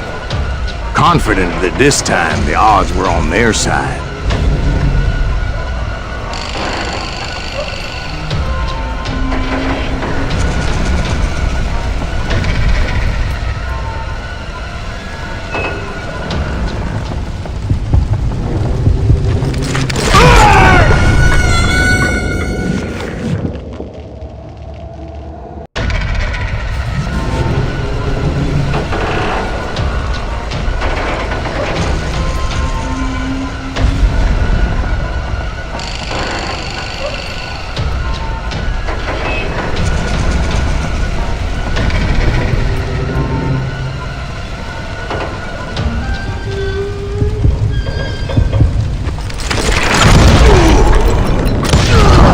They got it wrong.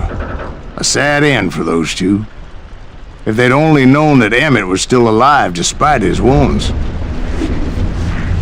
Paroled 14 years later, he moved to California and sold real estate and lived off the legend of that fateful day. And the tragic death of his. My own brothers died tragically as well, truth be told.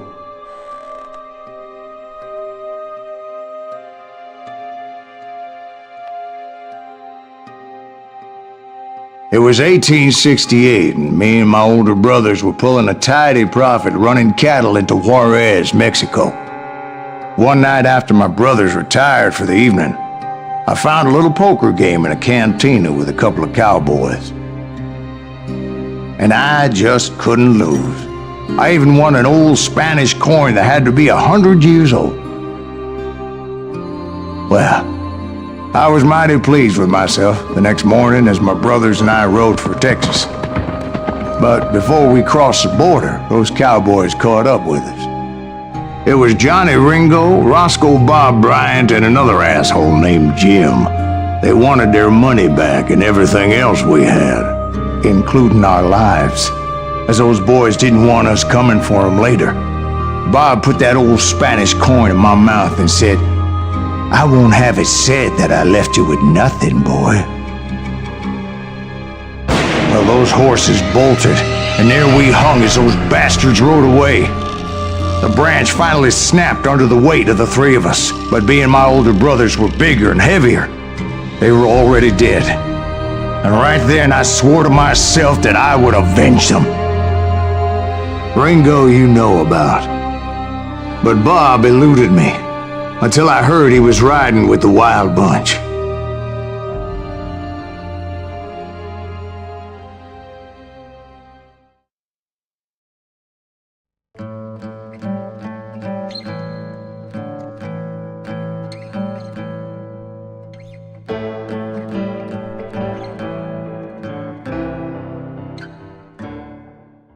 I'd been on their trail for months, ever since they left their hideout in the Bighorn Mountains. Led by Butch Cassidy, they were a loose association of outlaws who robbed banks and trains from Colorado to Montana. Among them was the Sundance Kid, and that murderous hombre I was tracking, Roscoe Bob Bryant. They blew the bridge with the intention of forcing the train to stop. I was determined to make that sumbitch Bob pay for what he did to my brothers.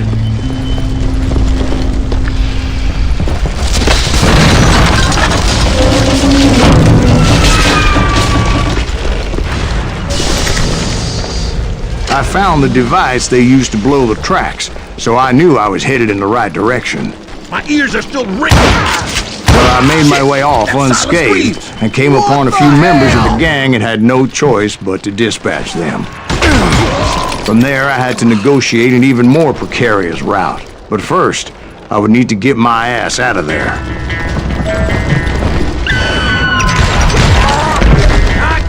I jumped from the frying pan into the fire as the train was clearly fixing to fall.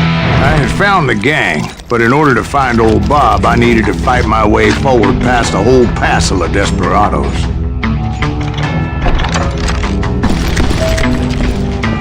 Outside, inside, anywhere I could, I made my way towards my prey. Okay, now you're... Well, what about the passengers? It was mostly a freight train, as I recall. There were no passengers aboard that day.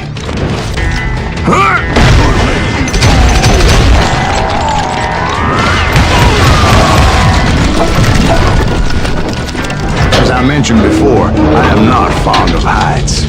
But I was too busy dodging bullets to worry about falling to my death. Odds were I was likely to die that day anyway. So I was determined to take down as many of those bastards as I could. I'm gonna shoot you dead!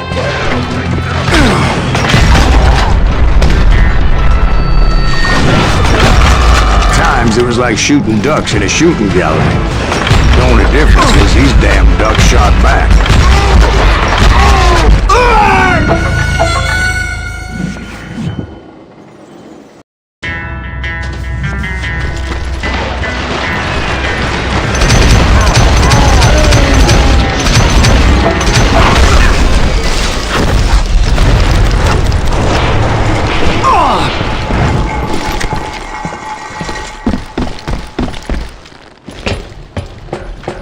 I kept hoping the law would show up and give me a You hand. mean like that giant Pinkerton posse that I read about? Did they come riding in, guns a-blazing to help?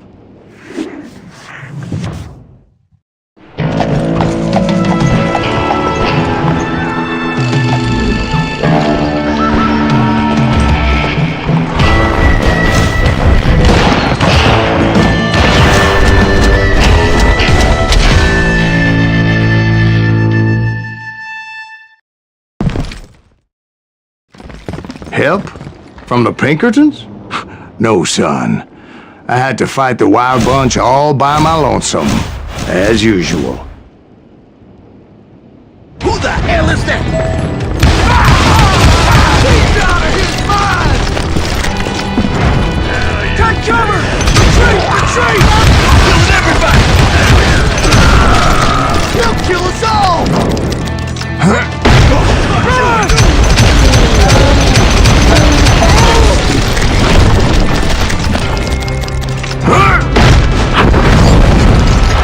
My guess is those dime novels didn't portray this as it happened, did they?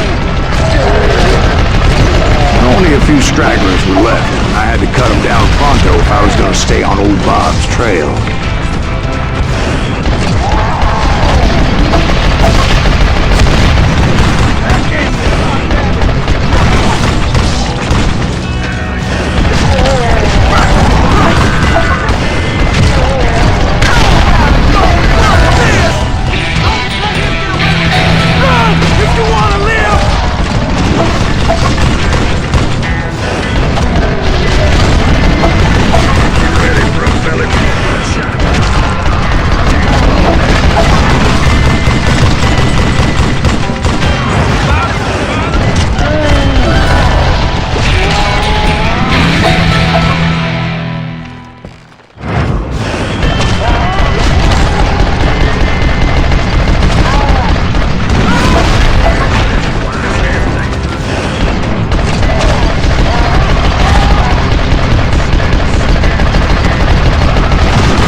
Once I silenced all those guns, I went searching for my nemesis, determined to finally have my justice. But the only survivor who welcomed me was George Flat-Nosed Curry. Who was he? The fastest gun in the gang. Right after Sundance, I mean. And Kid Curry, and maybe Elsie Lay. Though some folks might dispute that.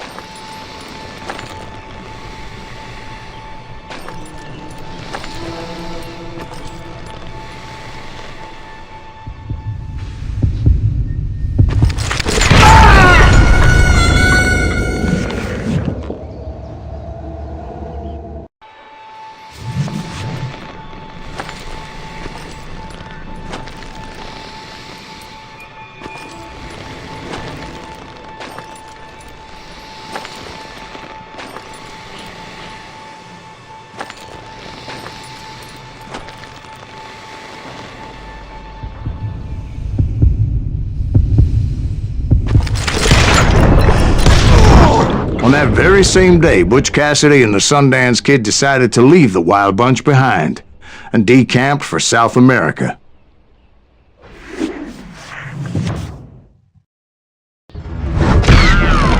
They ended up living down there for many years, but I'm sure you already know all about that.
I tried to find Bob Bryant, but it was as if he'd disappeared. Sometime later, I heard the Wild Bunch was back together. Kid Curry escaped from jail, and now he was running the whole shebang. So I took to their trail, as I was still in pursuit of my brother's killer and hoped that he was back with him. That Kid Curry's kinda crazy. Anyways, I tracked those boys to a camp right outside Parachute, Colorado. Being outnumbered, I didn't bother with a warning shot.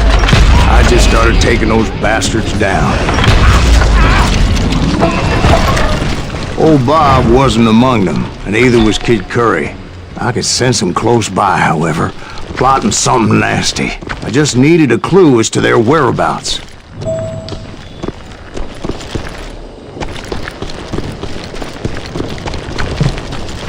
And I found one.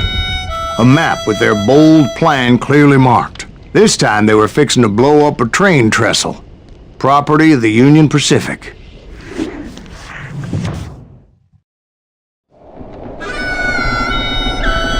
The plan clearly indicated how they were fixing to undermine several of the weakest wooden supports.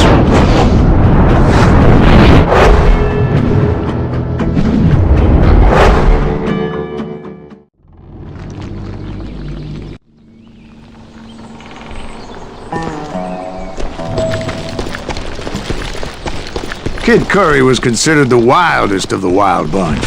It was said that he fathered 85 bastard children, though some say it was only 5. Kid Curry had bragged to a whore how he was going to rob a train heading to the U.S. Mint in Denver. And that whore, Fat Sally, she told me. The bridge was rigged with dynamite, so I decided I'd best be careful confronting those bastards. Exactly. One misplaced shot and that could easily have happened.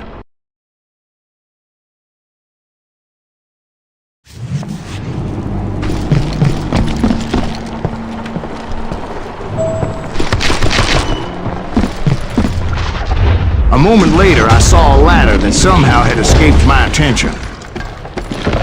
You blow us up now. Don't worry, I know what I'm doing. Oh, damn it! What the hell?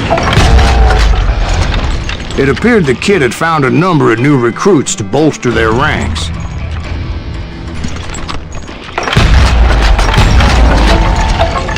Guess there's always desperate men willing to trade their lives for stolen treasure. But the Wild Bunch did not take kindly to my presence and attempted to blow my head off. What happened next? Well, having removed the first bundle of dynamite, I decided I might as well remove the other one. Once that was done, I figured I'd find my way from there.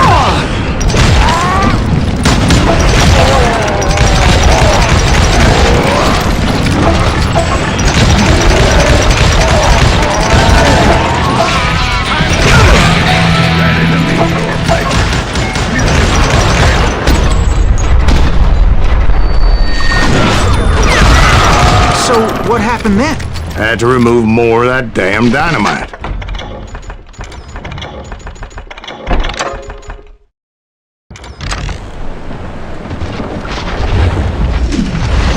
It must have been terrifying trying to make your way across. I was sweating it a bit, but then I noticed a footbridge tied up on high, so I shot the rope.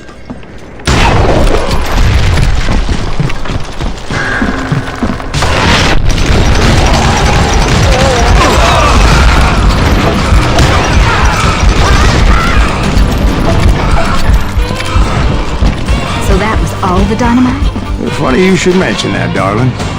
As actually there was a fourth charge impeding my progress. Once I removed it, my path was pretty clear.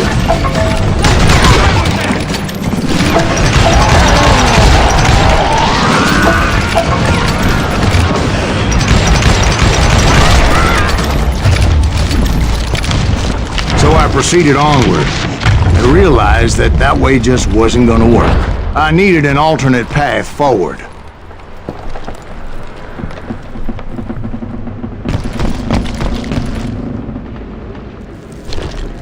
Of course, I had to tread carefully. Otherwise, I could, well, die.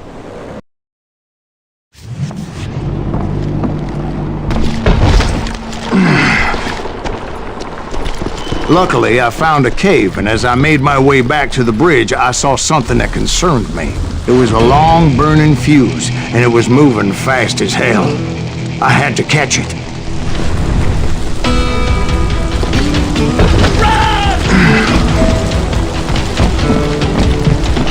The burning fuse was so damn quick, I had to run like the wind. I almost had it, but no. Thought I was gonna have a coronary when I lost sight of those sparks. My heart was pounding like a sledgehammer. I knew that failure meant boom. Then, finally, at the last moment. Whew. Of course, I was successful, or clearly I wouldn't be talking to you folks here today. Naturally, I removed the last dynamite charge. Well, it was a touching reunion. But by this time, I was thoroughly exhausted and dragging my ass as I was not a young man anymore.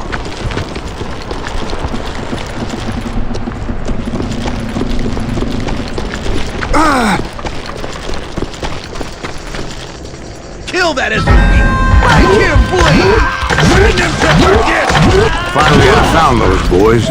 Or more precisely, they found me.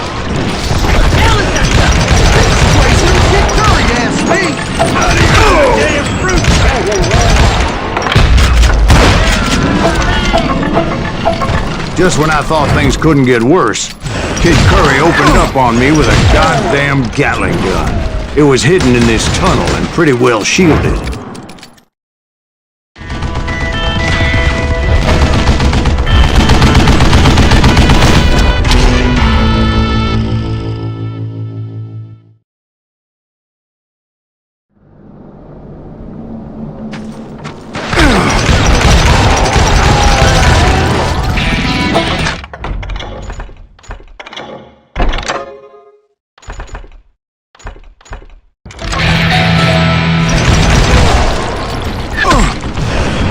Luckily, I had located some dynamite.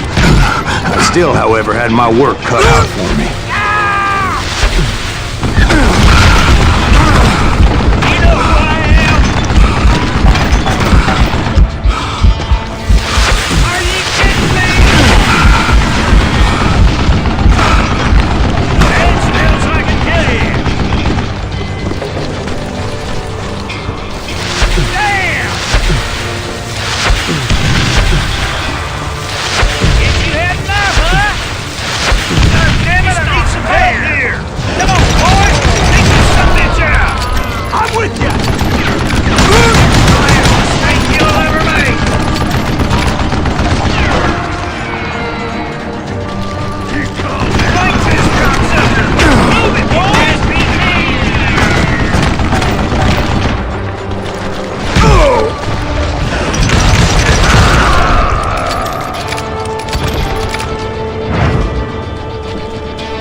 Eventually, I brought that tunnel down. And that's when I met Kid Curry himself. He had decided to stop pussyfooting around and deal with me personally. Come here!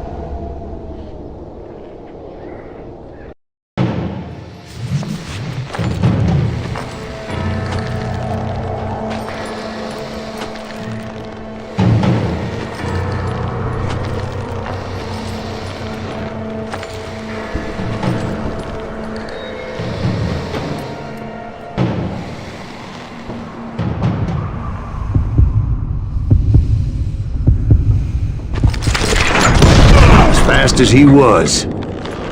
I was just a bit faster. And as he lay wounded, I demanded to know the whereabouts of Roscoe Bob Bryant. He shouted at me. Is that what this is about? Bob went with Butch and Sundance to South America.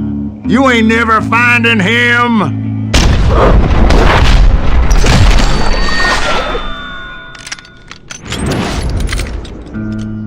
Those were his last words.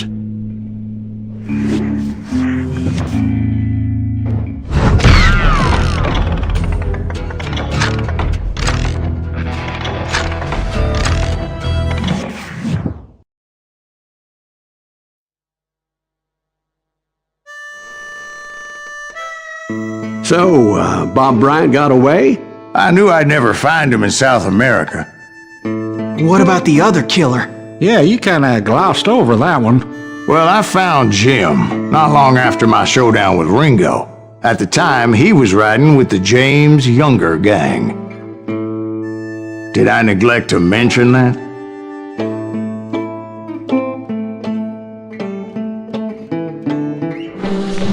Jesse James? The greatest outlaw who ever lived? Jesse and his kin rode with Quantrill when he raided Lawrence, Kansas, and killed near 200 people, boy. Nothing great about that. And from there, him and his brother went on to rob banks and trains from Kansas to Missouri. Which is why there was such a rich bounty on their heads. 40 grand for both of them, dead or alive. That's one hell of a payday.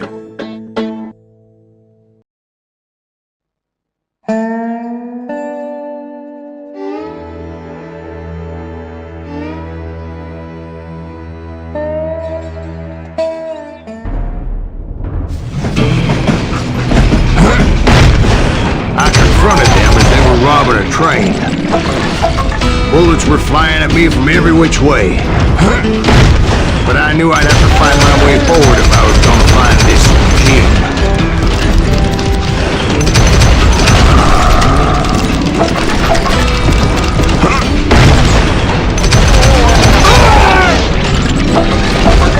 Now wait a second. How'd they stop this train in the first place? Well, the James boys were experts at this.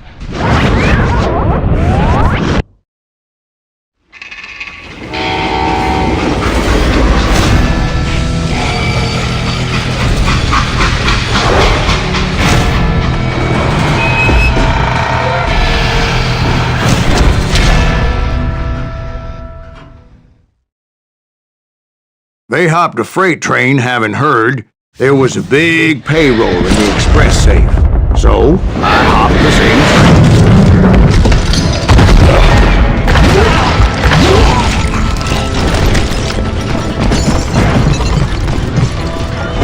The James Younger gang was decimated after that little fiasco they had in Northfield, Minnesota. So Jesse needed more men and took on the killer I was after, along with a host of others. I was hoping to find my man and put a bullet in his head. Climbing around that train, I must have swallowed 100 damn bugs before I reached James Younger gang pulled the first train robbery west of the Mississippi. Sounds like you hold them in high regard. Everyone knows they were the most famous outlaw gang ever. And you took them all on by your nose. Again, I'm finding this all a little hard to swallow, friend. Well, maybe you need to wash it down with some whiskey. By the way, did I mention that train was flying down those tracks like a bat out of hell? Anyway, excuse me, Ben. Where would I find the gentleman's facilities? Suddenly I have an urgent need to drain my one-eyed snake. Well, I've had more than a few drinks, and I've been sitting here for quite a spell. Right through there. Let me show you. I've never heard so much malarkey in my life. You think he's bullshitting us? You don't think he's Silas Greaves? I think he's just some old drunk looking for some free liquor.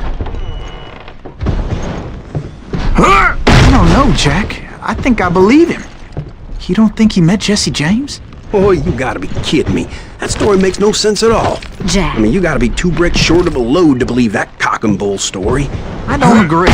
Jack, lay off the bar. Oh, you seriously think that tired old man went toe-to-toe with Jesse James? Well, that's better. Did I mention that this Jim was married to the infamous Belle Starr? Of course, I didn't learn that until later. Anyway, I made my way forward the best I could. Around the sides, over the roof. At some point, some sumbitch saw me and shouted out, "It's the damn Pinkertons!"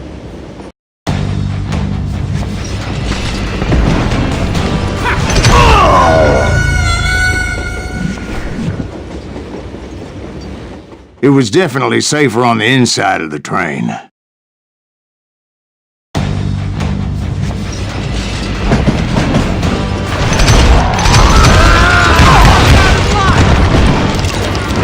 some point, some sumbitch saw me and shouted out, "It's the damn Pinkertons!"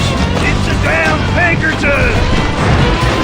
Now, I never worked for that lightning costume, but I guess they assumed I was one of his assassins.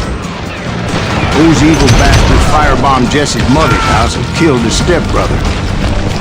So it was no wonder each and every asshole on that train wanted me dead. Everybody's always mistaking you for somebody else, aren't they? Why is that, I wonder? You know, Jack, I'm just telling you how I remember. I bet you are.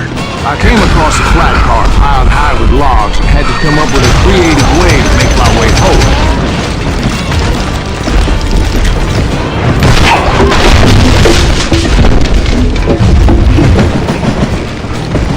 Right about then, I was attacked by some asshole on a Gatling gun.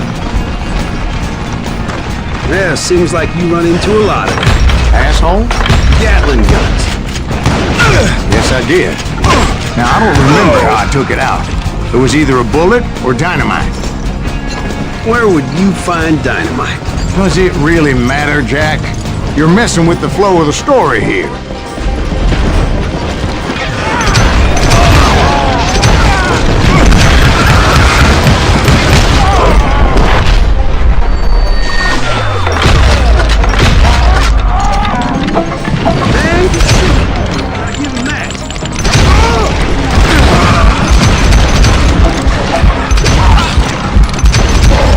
Looking for Jim and shooting any son of a bitch stupid enough to get in my way.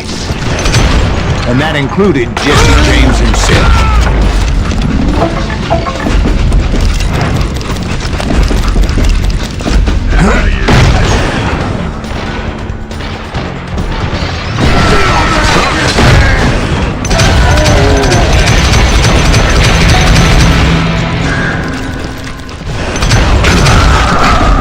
There were a lot of men determined to die that day.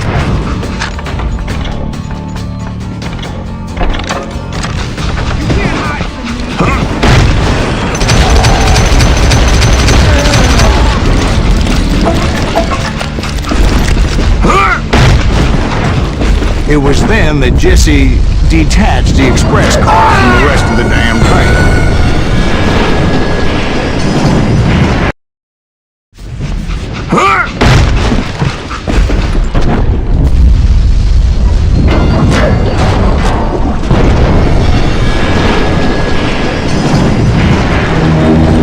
See Jesse waiting for me, fixing to kill me so he could get away with all that money.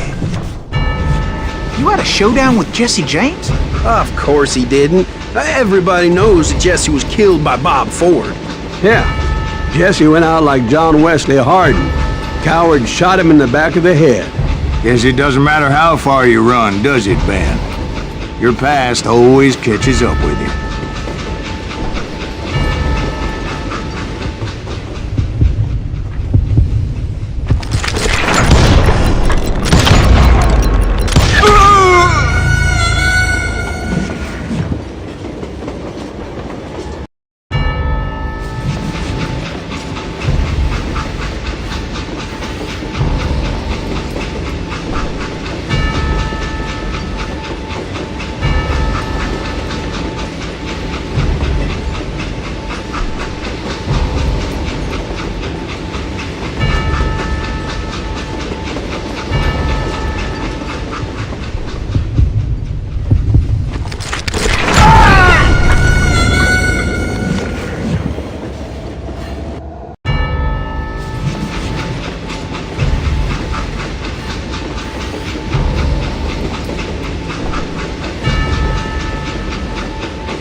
Yeah, I didn't kill Jesse James. Just wounded him bad enough to convince him to hang up his guns. What about that Jim fella? What happened to him? I figure he was up front with a gun to the engineer's head. That bastard slipped away again. I'll tell you how I got him. But first I need to wet my whistle.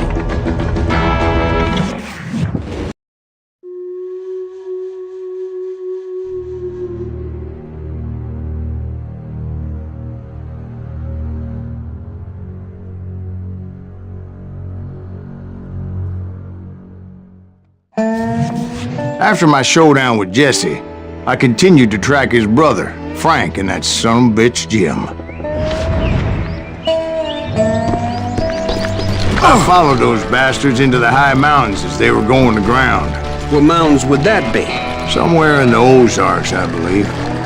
The perfect place to hide out from the authorities. In fact, before I could find them, some Indians who fled Juarez and were hiding out from the military found me first. They probably thought I was a cavalry scout and didn't want me telling the military where they were. Indians? They could have been Cheyenne, but there was all sorts of renegades roaming the landscape back then.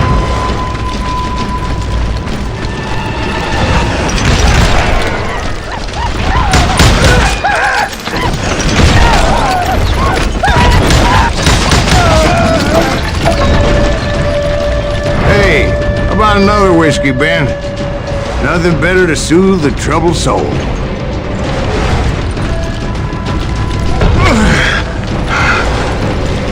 Now, where was I? Indians, right. I had more than my share of run-ins with the red man. Like that time... Did I tell you about Grey Wolf? Yes, sir. You did. Ah, of course I did. In fact, I could still remember that old medicine man's words. Jesus Christ, go back to that again. You carry great darkness in your heart. It will claim your soul. You will come to this place again and kill many more men, and the darkness will grow until it consumes everything you are.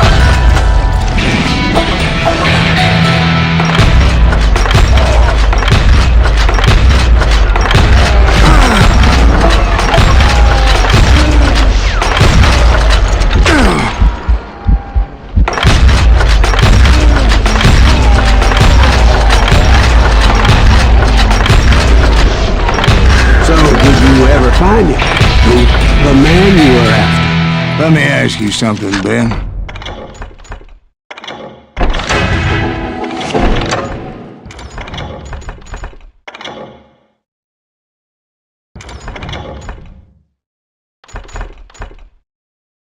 You ever think about death? Mr. Greaves, are you all right? Oh, dear. Oh, dear. Won't you spare me over till another year? What is this that I can't see with ice cold hands taking hold of me? Well, I am death, none can excel. I'll open the door to heaven or hell. Oh, death. Oh, death. Won't you spare me over till another year? So are you going to answer the question? What question is that? Jim Reed. Did you ever find him? Reed was indeed that son-bitch's surname. That's right, Ben. A despicable character. I remember him laughing like a hyena that cold morning they lynched me and my brothers. He was intent on avoiding my vengeance, but nothing was gonna stop me. Nothing.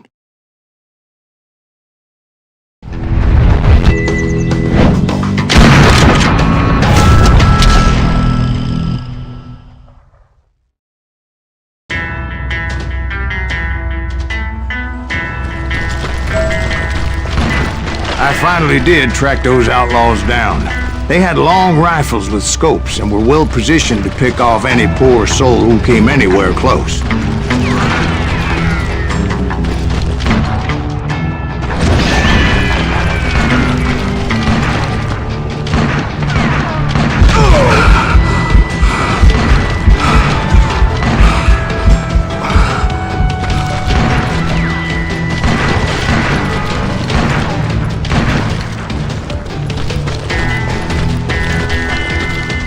I'm guessing Frank James believed I was responsible for the demise of his brother Jesse.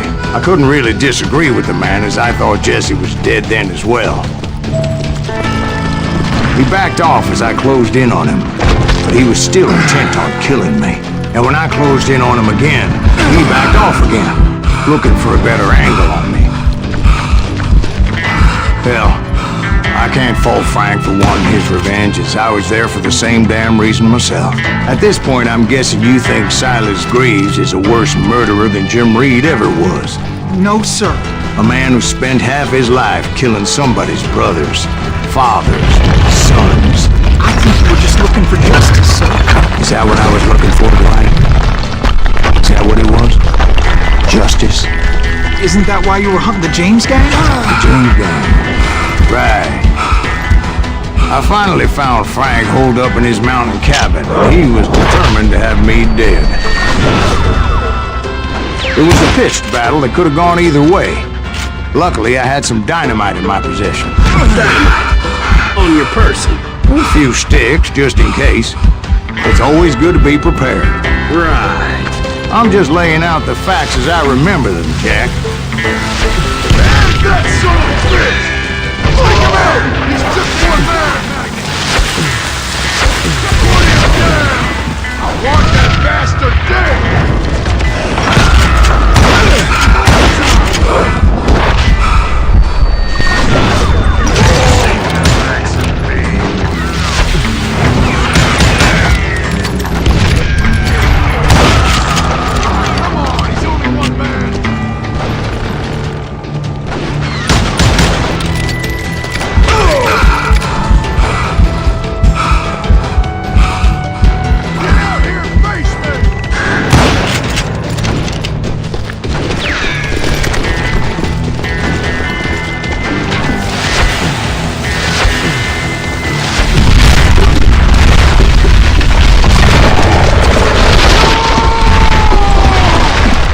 Shack?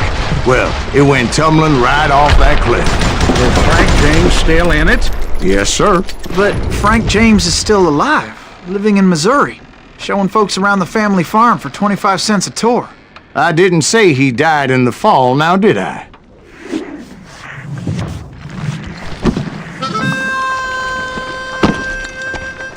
I'm done with this damnable outlaw life! Kill me, don't kill me, do what you will! At this point, I just don't give a shit!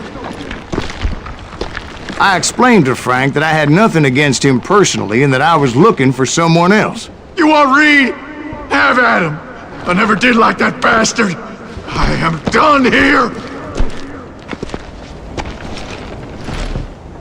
We parted in peace as Frank pointed out the path to my prey before making his way back down the hill.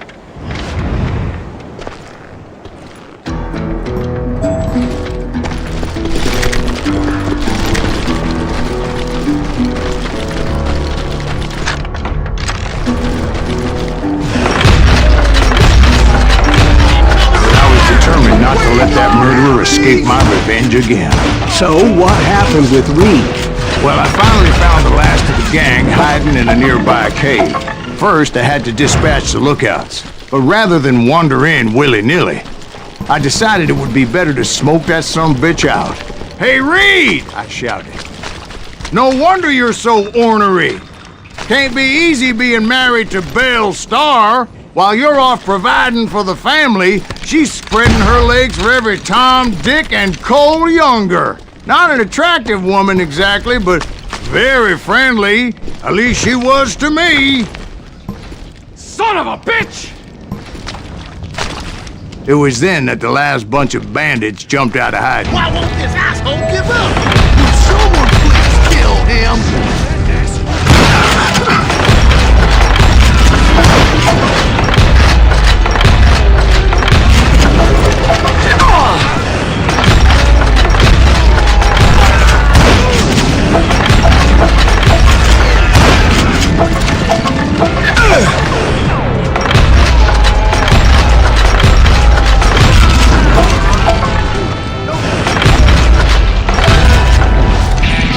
eventually, it was just me and Reed.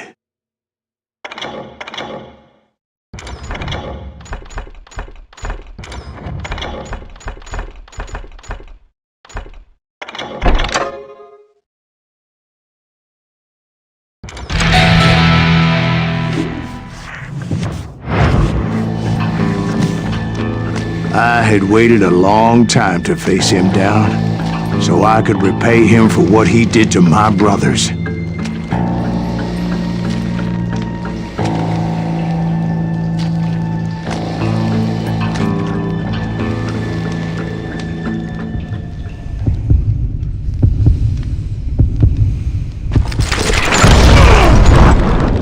And repay him I did.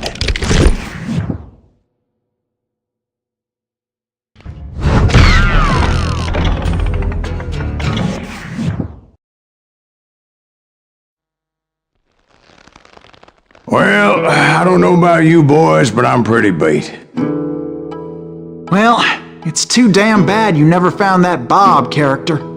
Seems a shame he never had to pay. Well, funny thing about that, I did have one more chance at him.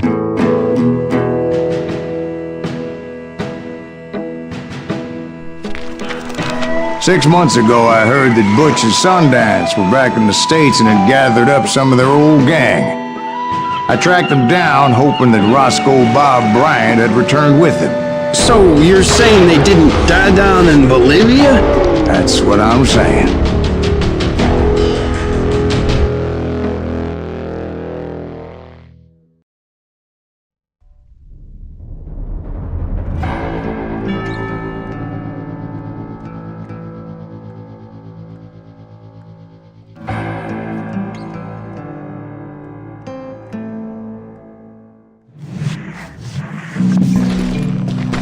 For 40 years I had waited to get my hands on the last of my brother's killers. Not even an army of demons could have stopped me now.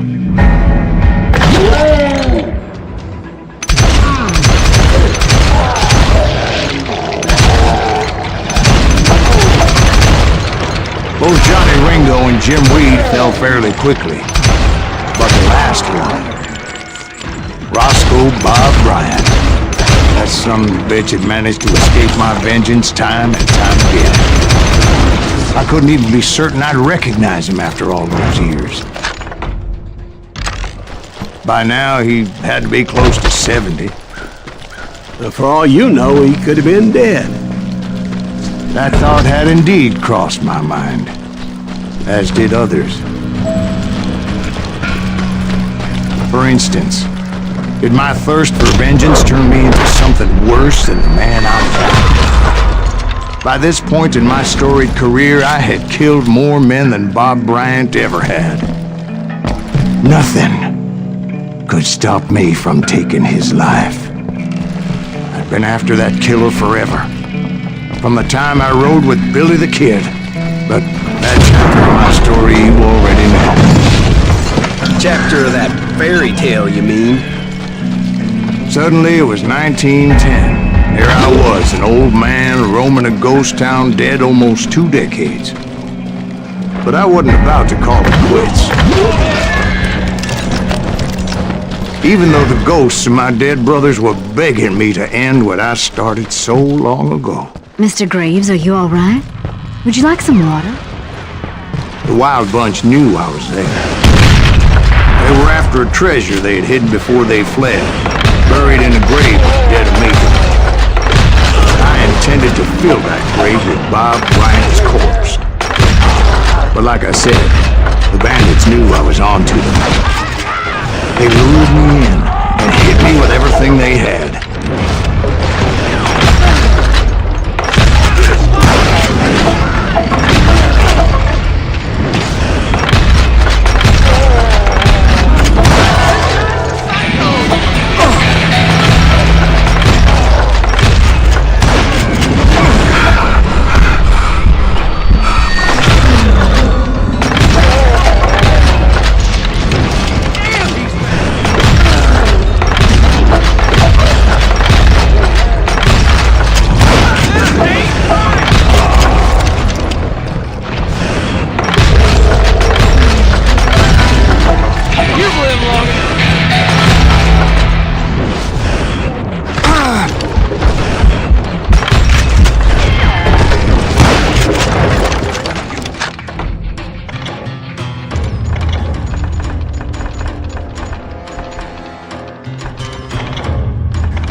But you obviously prevailed since you're sitting here telling us the tale.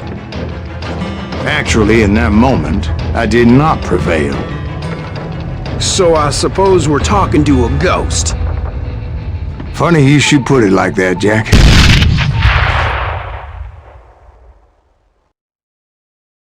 Because when I woke up... From the dead? There was silence all around me. I could swear to God I saw Billy then. Billy who? Billy, the kid.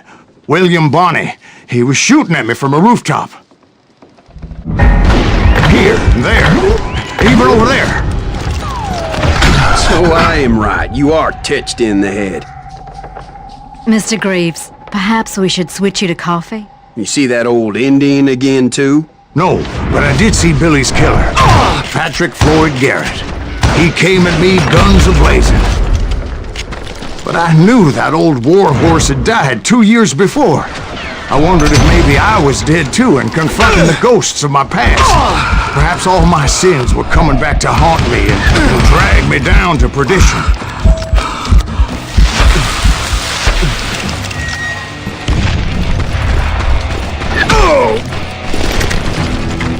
I saw Henry Plummer throw dynamite at me.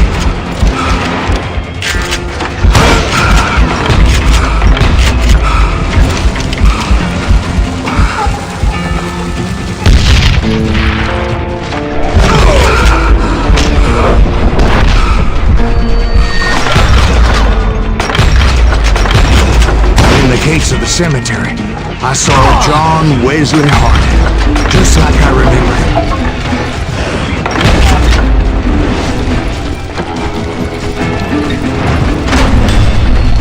Robert Ollinger appeared with his terrible double-barrel shotgun.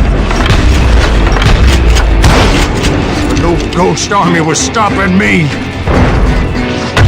My father-in-law got hit with a fallen branch.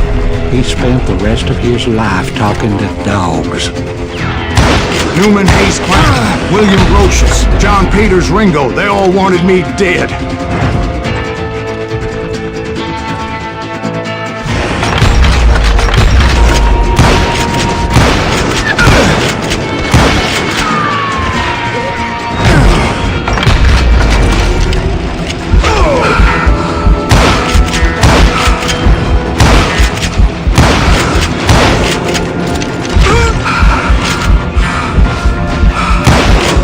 The Dalton brothers, Robert and Grattan, guardians of the Garden of the Dead.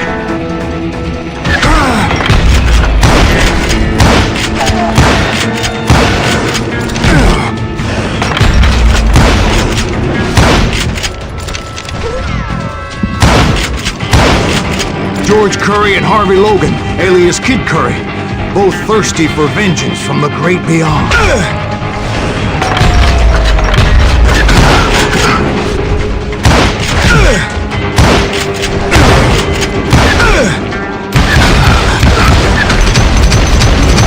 Jesse, Woodson, James, and Jim Reed. Each one deader than the next. I thought I would go crazy. Thought?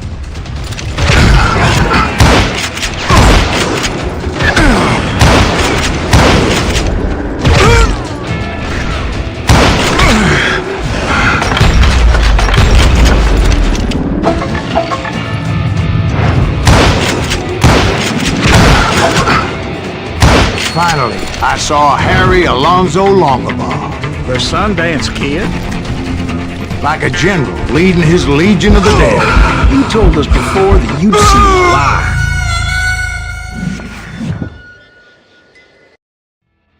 Finally, I saw Harry Alonzo Longabaugh. The Sundance Kid? Like a general leading his legion of the dead. You told us before that you'd seen him alive. He was alive.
heard a voice call to me from afar. It was Robert Leroy Parker, a.k.a. Butch Cassidy, coming at me from out of the fog. Thanks for taking care of that bastard.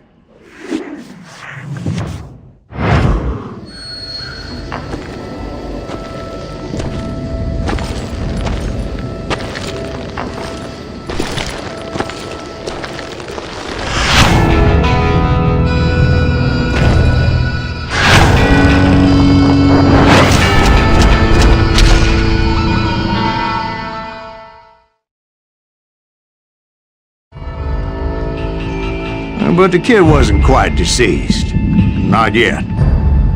Takes more than one little bullet to kill the likes of me, partner. Those two looked like they hadn't seen each other for quite a while. Clearly, they were no longer amigos. Shit. I was hoping I wouldn't have to kill you. You won't have to, Butch. I'm killing you first. I asked them about Bob Bryant, but they were too busy with their own heated conversation. Let me get this shit straight. You want my money and the love of my life? You frittered it all away, Butch. Etta's mine. So is that damn money.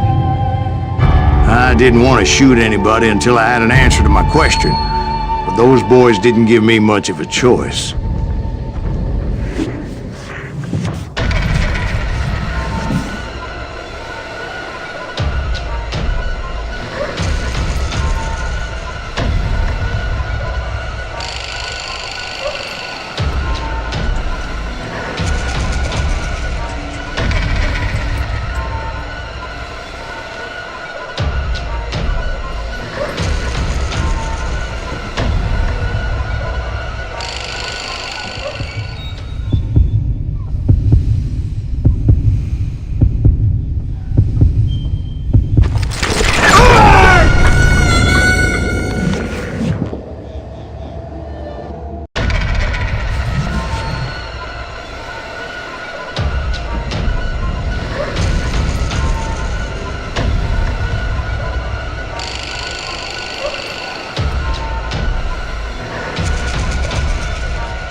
Butch Cassidy and the Sundance Kid died there in that cemetery not 6 months ago.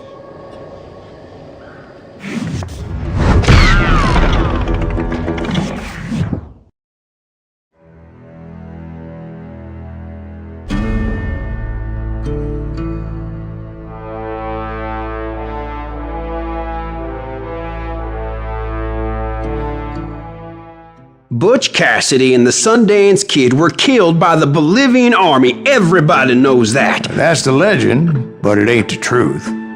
So, you never found Bob? There is no Bob. This old sumbitch ain't even Silas Greaves. Sir, is that true? Have you been pulling our legs this whole time? Well, not the whole time. Oh man, I think you've worn out your welcome here. Maybe you're right, Jack. Maybe it's time to pay. You see, Ben, or should I say Bob, your past always catches up with you. I was a different man back then, crazy. drinking. I've changed my ways, I swear to you. If I could turn back the clock, But you can't, Bob.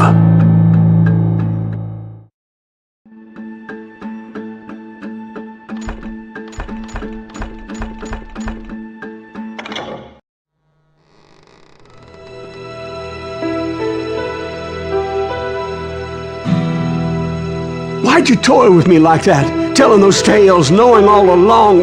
Why not just lay your cards on the table? Here. I won't have it said that I left you with nothing. That's how you want it? So be it. Holy shit! Dwight, Molly, move against that wall. Go!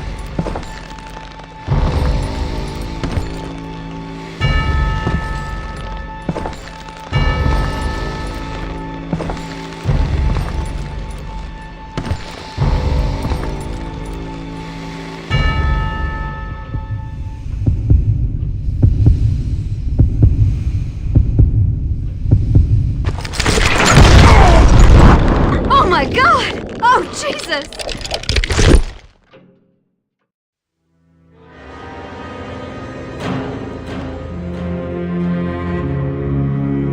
Did you know it was him all along? Cassidy told me Bob was in Abilene before he died. But I wasn't sure Ben was my man until he revealed how much he knew about Ringo and Reed. The coin, of course. Well, that was the last nail in that particular coffin. I better go get the sheriff. You okay, boy? You're looking mighty shook up. Dwight, maybe you best go home. Young Eisenhower here is leaving for West Point tomorrow. He shouldn't get caught up in something like this. I think I might head out myself at this juncture. Unless you want to stop me, Jack. No, sir, Mr. Greaves. So where you going now? Now that you had your revenge? Doesn't really matter, does it? As I've sold my soul for it, and will never again walk with those I have lost.